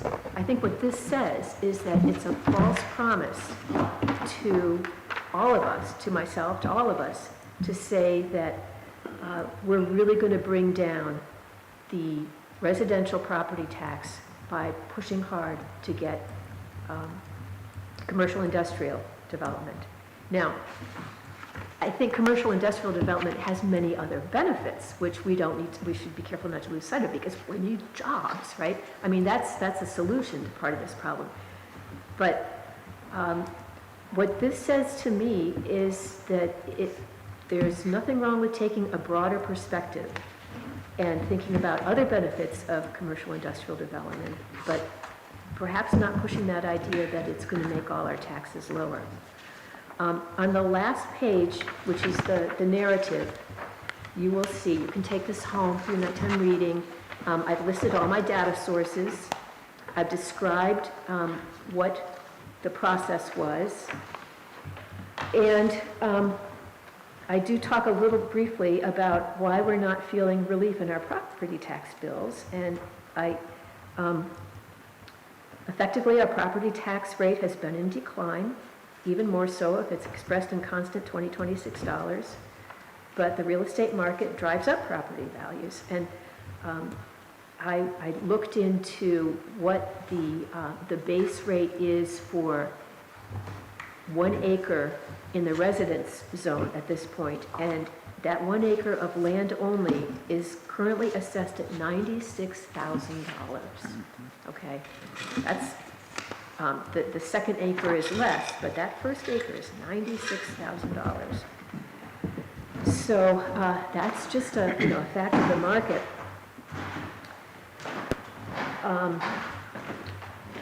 In 15 years, the fraction of Swansea's gross valuation that belongs to the commercial industrial valuation sector has grown by 3.2%. A 15-year rate of only 0.21% per year. Now, I could have sworn it was more than that, just from looking around and seeing what's happening, seeing what's being built. So the assessed valuation of residential property continues to dominate. Now, on the back, I've just got some general questions, and maybe we can return to these at another time. I talk a little bit about how, what it would take for us to become Keene. Now, Keene it's not a fair comparison at all, because a lot of Keene has institutional land. A lot of their valuation is in institutional land, which means that their tax rate is going to be, those institutions aren't necessarily taxed. But it's still something that we can visualize. And I talk a little bit about the speculation of that magical table 10. But the third question is really the root question: is it even possible to sufficiently increase commercial industrial development to an extent that will provide residential property tax relief? And based on these numbers, I'm just not sure that it is. So what do we do with that? We'll think about it. But there's one other part of the equation that you haven't looked at yet, I don't What's think. that? Maybe you haven't, just put it in here. And that's the spending that we do. The spending that we do. The spending. Because local towns and cities have, in the last 6 years, gone up 28% in their spending. Schools So our are way budgets are above bigger. that. You're saying our budgets are bigger? Right, so you're not going to be able to get that down if you don't control the spending. That is going to be things we're going to need, that's true. But we have to watch the spending if we're going to bring the tax rate down, because it's correlation right there. It's revenue you can get in, and that's what you're attacking here, is where's our revenue coming from? Well, what are we doing with our revenue? We're spending it here, there, and there. So that's what we have to look at too. Yeah. Where do we do our spending, and is it wise spending? Yeah, that's, so I didn't want to touch that kind of thing because that's a value judgment, right? These are just the facts, okay? Right. But I think that's the logical next question. There are some spending facts you can look up too. I've got a whole bunch of them, but like the 28%, it's gone from 4.96 billion to over $6 billion in the last 6 years. For, Spending for the local controlled spending. In other words, towns and Okay. cities. are you talking about statewide? Statewide, Yeah. right. Yeah. Well, you could break it down by town if you wanted to dig into it deeper. Yeah, The other thing is, people are talking about, schools are our biggest issue for spending. That's where we spend our most money. Nobody can even debate that. In the last 4 years, we've gone from spending 490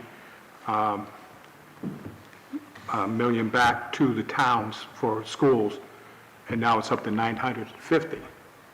So the belief out there that we're not adequately funding the schools is wrong. We are spending more now than we ever had in the past on our schools. Meanwhile, the test scores are dropping like a rock. So that's, again, is that wise spending. yeah, yeah, It's all correlated, that's all I'm saying. yeah. I'd like It's to, complicated, it's really complicated. And again, these are just gross, but gross, there's a lot of information that's not reflected in this, Right. Like I'm only looking. Well, it's a good start, and it's a good little study. I'm only looking at, I think, 94% of the total assessed valuation, Right. because I left out electrical poles and lines, utilities and stuff like that. And So you didn't look at it's the a broad effect, brush, okay? right, you didn't look at the effect that COVID had on it those years either. When we Well, really I did depleted to it. the extent Did you? that when we look at the entire county, okay? Yeah. We all had that experience if we look, those three charts that talked about Swansea's percentage share of gross valuation in the county, Right, every town in the county experienced COVID, so, and we still were booming, right. so I think we captured it there. I mean, in a rough way. But we are still a very attractive place to live. Apparently so, yeah. I mean, we know that, but Well, if you it's look not at, a secret anymore. having been a realtor in the past, I still look at those numbers all the time. And right now in Swansea, if you can find a decent home for a good price, you're lucky. Because they're all overpriced, they're way overpriced. Well, I mean, it's the Well, when you're market. spending $150,000 for a single wide trailer on the park, that's overpriced in my mind.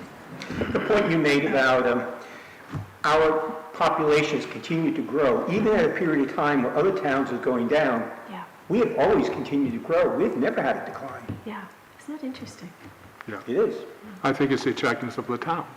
It's So, still yeah, more yeah. rural than it is city. I mean, personally, I don't want to live in a packed area, even in Swansea, like the village. I don't want that. A lot of us don't. I know you don't, because, But even so, I mean, look at how dense, technically, we're very dense, but we have a lot of open space all around us. it's kind of grouped together, a lot of the villages, Yeah. yes.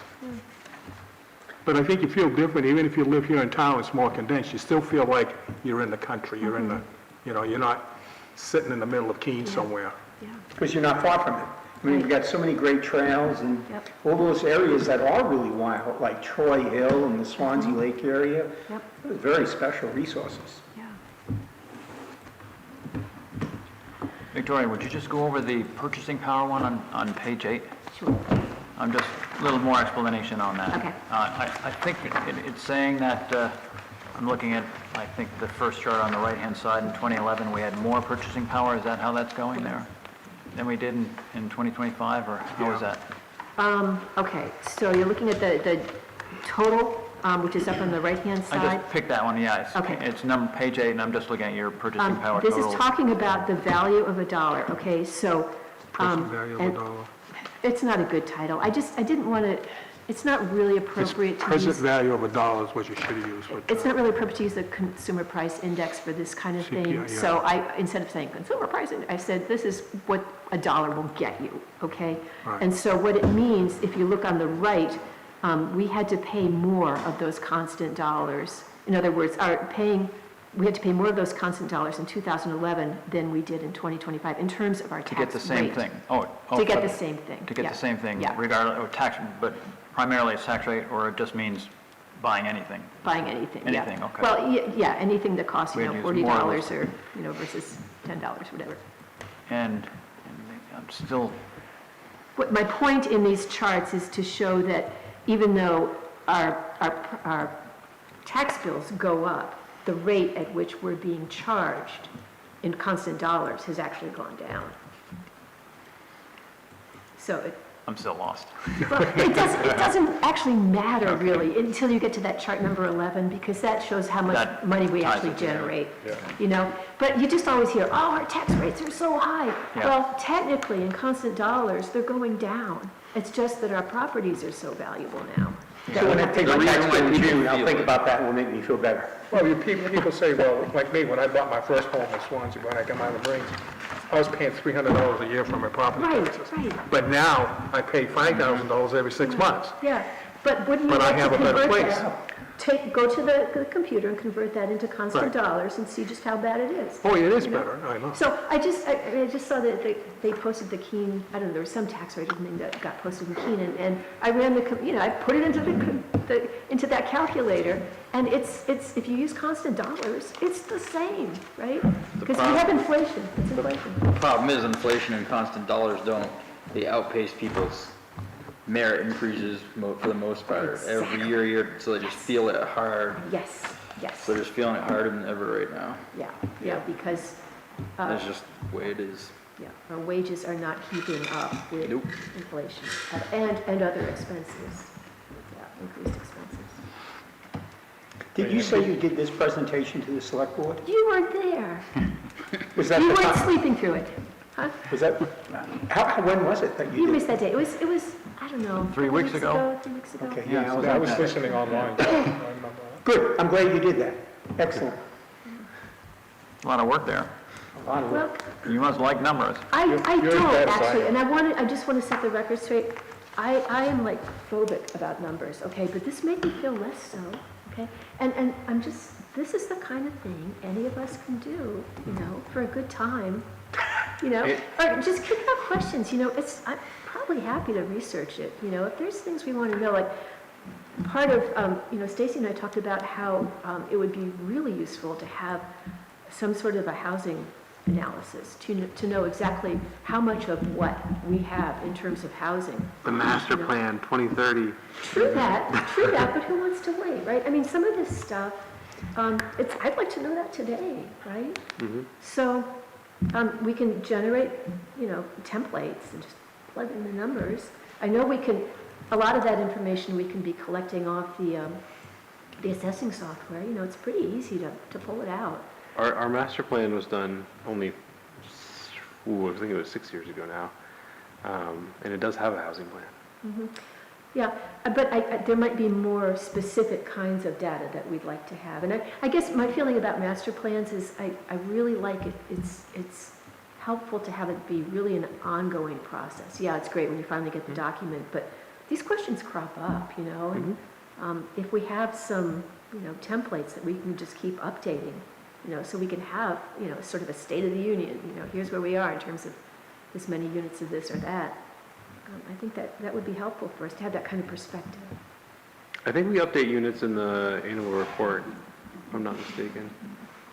I sent somebody numbers. Who did I send numbers to? Units of how many, like? How many, so units as in single family, two family, three family, and multifamily. I send those numbers to the state. And I know they're stored somewhere. I do. Okay, yeah. okay, well, do tell. If we can put that on your list, I'll I thought people had access to this. What's that? I thought people knew it. I'm sorry. If the board would like to know these numbers, I can produce these numbers. Yeah, I Okay. would. Because, you know, that's an ongoing tension, you know, when we consider housing in terms of how many children the houses are going to generate, you know. I think it's been proven that that's not really a concern. That's not a thing. It is a thing. It's not, what's that? There is a thing. It is a thing. It's- There's been a study, there was a study from, I don't know which entity in Chester County did it, but when you're looking at new projects, new multifamily projects, the number of children it produces, it's never going to overflow the schools. Yeah. So even like Flatley, for example, how many units that is, it's not even going to come close to. Yeah, it's actually less than one child. I mean, Yeah. there was just an article about that. I forgot who did it though. Yeah. But, so, I think that's another piece of conventional wisdom that maybe it's time for us to retire. So, good times. Thank you. What's your next project, the housing one? Let me know, you know, it's, Housing one versus school children, that type of a thing, to prove that point? That's something that I think we should be asking more when we have a housing project come in, is how many students, like we did with Flatley up there. We asked them how many students they were going to be bringing in. But they never know. Well, there's studies out there they can do to figure out, because, you know, you have so many bedrooms, Yeah. okay? So, you know, if you're renting a 3-bedroom apartment, you know darn well it's not going to be just for a couple. There's got to be kids involved. Probably not, but it might be, you know, the numbers like Victoria's using here, they're actual numbers. Right. I mean, we know from past. and Well, of course it's and going to from be, past, it's going to they be, probably compute. of course it's going to be a guess, but it can be, there's studies out there that they can use that can actually figure out pretty close within 10%. Mike, Just so we have a better idea. there has been a study, I don't know who did it, I can print it out for the board. Yeah. It has yet to be proven that big development, multifamily development has overloaded schools to a point where it's an issue.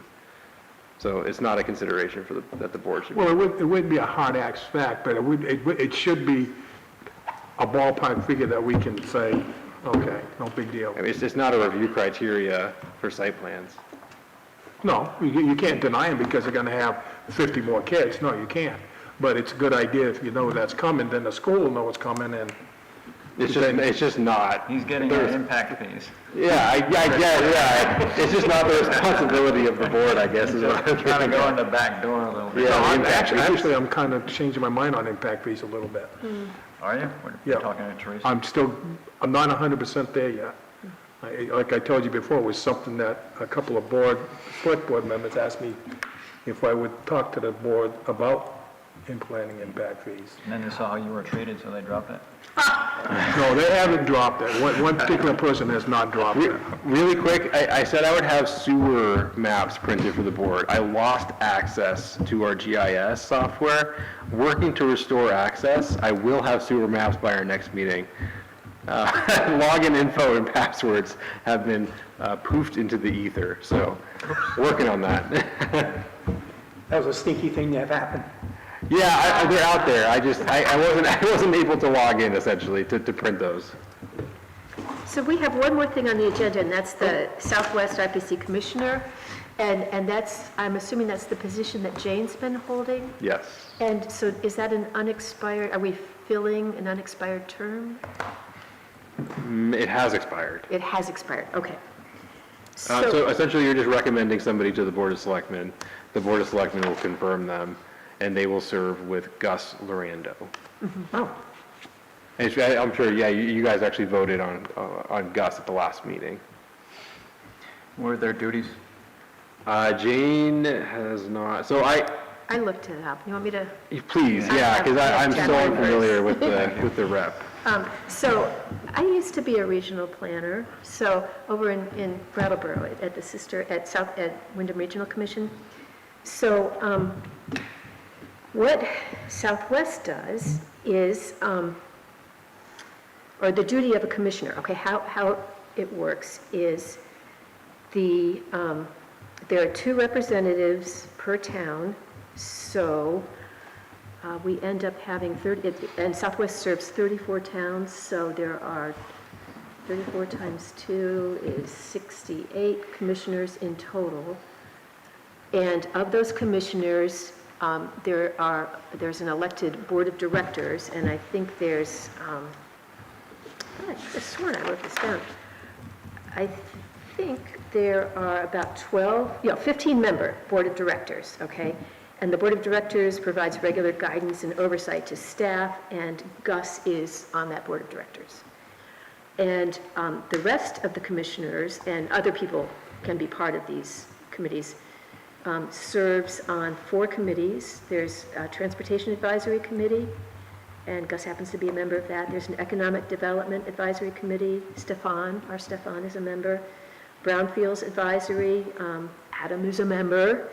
And an Energy and Natural Resources Advisory Committee, and Jane was a member of that. So we've been well represented. Gus is one of 2 vice chairs of the board of directors. And so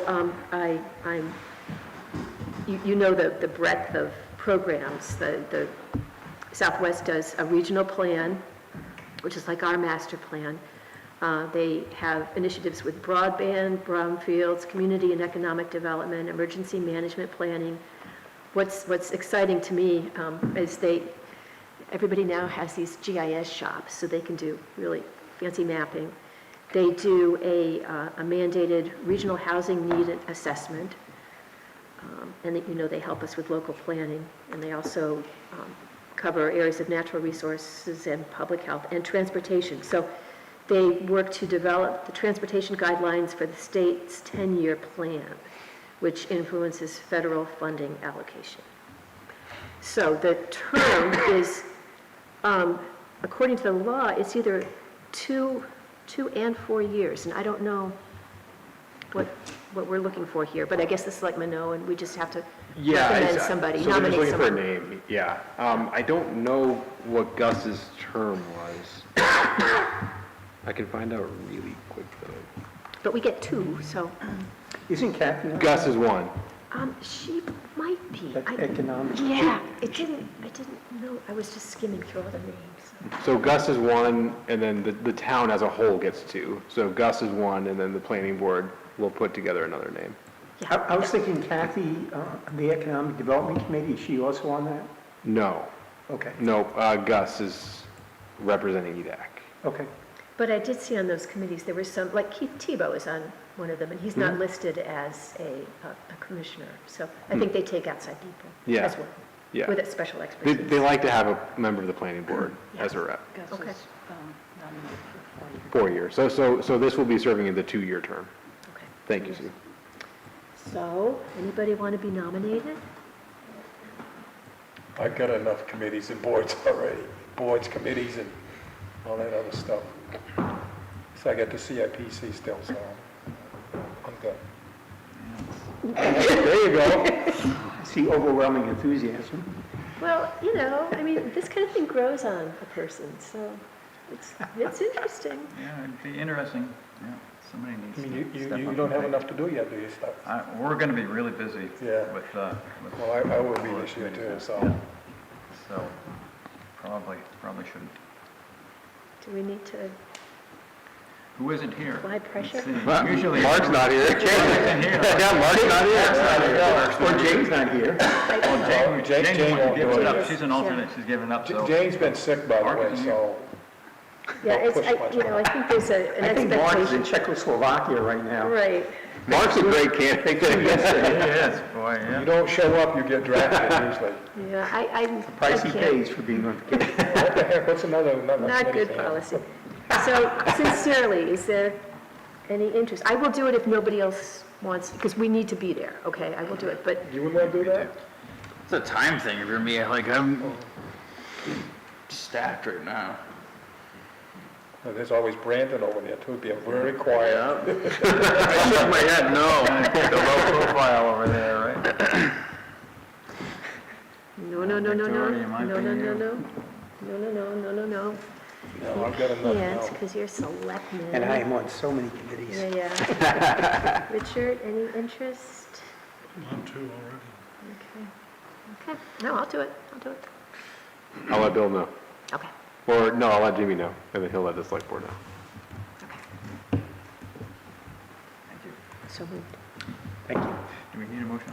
I don't think so. I don't Do either, we need just a mo- recommendation. Yeah, I'm Taking set. it for the So team. you guys are going to make our CIP work more harder this year too. That's right, yeah. So the only other thing is, in our last minutes, I think we talked about the site, our amended site plan review regs would, Yep, the public notice is going out, and we are ready to finalize that at our next meeting. so We- Cordell's good, we were waiting for him to. Oh, yes, Cordell is good, and in fact, he has gotten back to me about the changes. Very brief communication from him before we get out of here. So many Cordell things, sorry. Getting back, okay, so, he says, quote, "I think leaving the period in 7C at 1 year is okay. Different from the issue in section 6. In section 6, the question is when an approval expires. That needs to be 3 years because of the mandate in the RSA. In section 7, however, the question is when conditions must be satisfied in order for the approval to become final.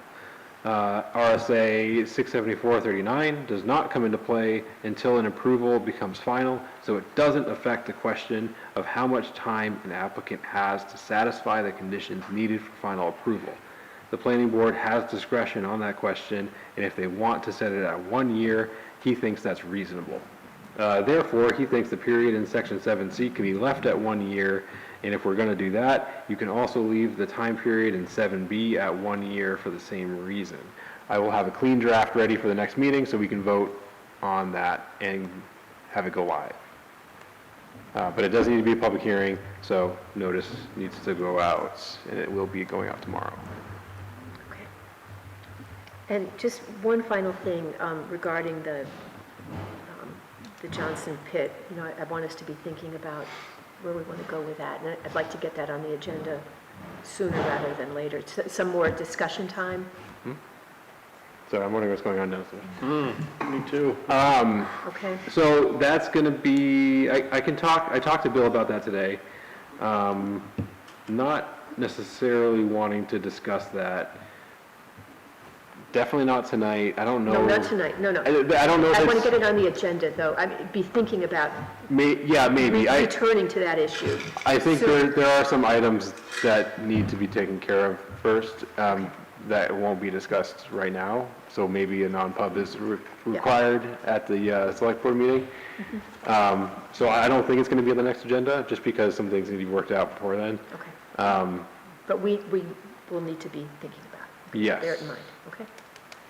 But it might be ongoing a bit. If we're going to write an ordinance, then that's going to pertain to Mr. Johnson's pit anyway. So if we're writing those ordinances, and if we have something in there that gives him a little leeway or more than a year, 2 years, something like that, we have to think about that too. So the cart before the horse thing, you know, we've got to be working on those ordinances too, see what that is. And does it really matter? I know you don't want to keep him hanging, right? That's the whole thing, but Yeah. does it really matter if it goes out a little bit longer until we actually nail down what we're going to require for these permits? What's going on down there? I think my concern is mostly having some sort of response, some sort of a time frame.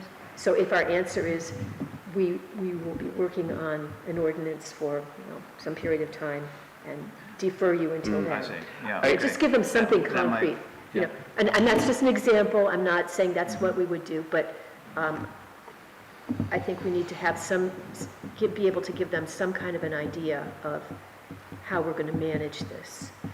That might be the way to do it then, if we're going to do the ordinance, let them know that we're working on an ordinance and right. Now, Adam, have we stopped him from doing anything at this point? What? Mr. Johnson, have we stopped his operation at all? No, he has a year. So the town is handling enforcement procedures by giving him a year to comply. It's not necessarily a planning board issue until he applies for his permit. Mainly looping you guys into the conversation because you guys are the ones who are going to be seeing that permit. Until he applies for a permit, it's really a town enforcement issue. So right now, we're at a year. Obviously, we're going to be reviewing that in the coming months to see if, giving more time is necessary or not. Again, we're not comfortable proceeding without a reclamation plan, a reclamation bond, and some sort of rough plan of the site in general. So it's just, yeah, again, like I said earlier, and as Emily and I have talked about many times, it should have happened a decade ago, more than a decade ago. It didn't, and it's just one of those things that it needs to happen eventually. No time is a good time, and yeah. He's lucky to have such a good neighbor. Adam, as you dive into all these old issues, you're going to find a lot more too, I believe. I mean, that's just the nature of the job. I used to fly by the station quite a bit. You know that, Scott. You've been around a while. We all set? Entertain a motion to adjourn if everybody's ready? Second. Okay. All in favor? Aye. All right, thank you very much, everybody.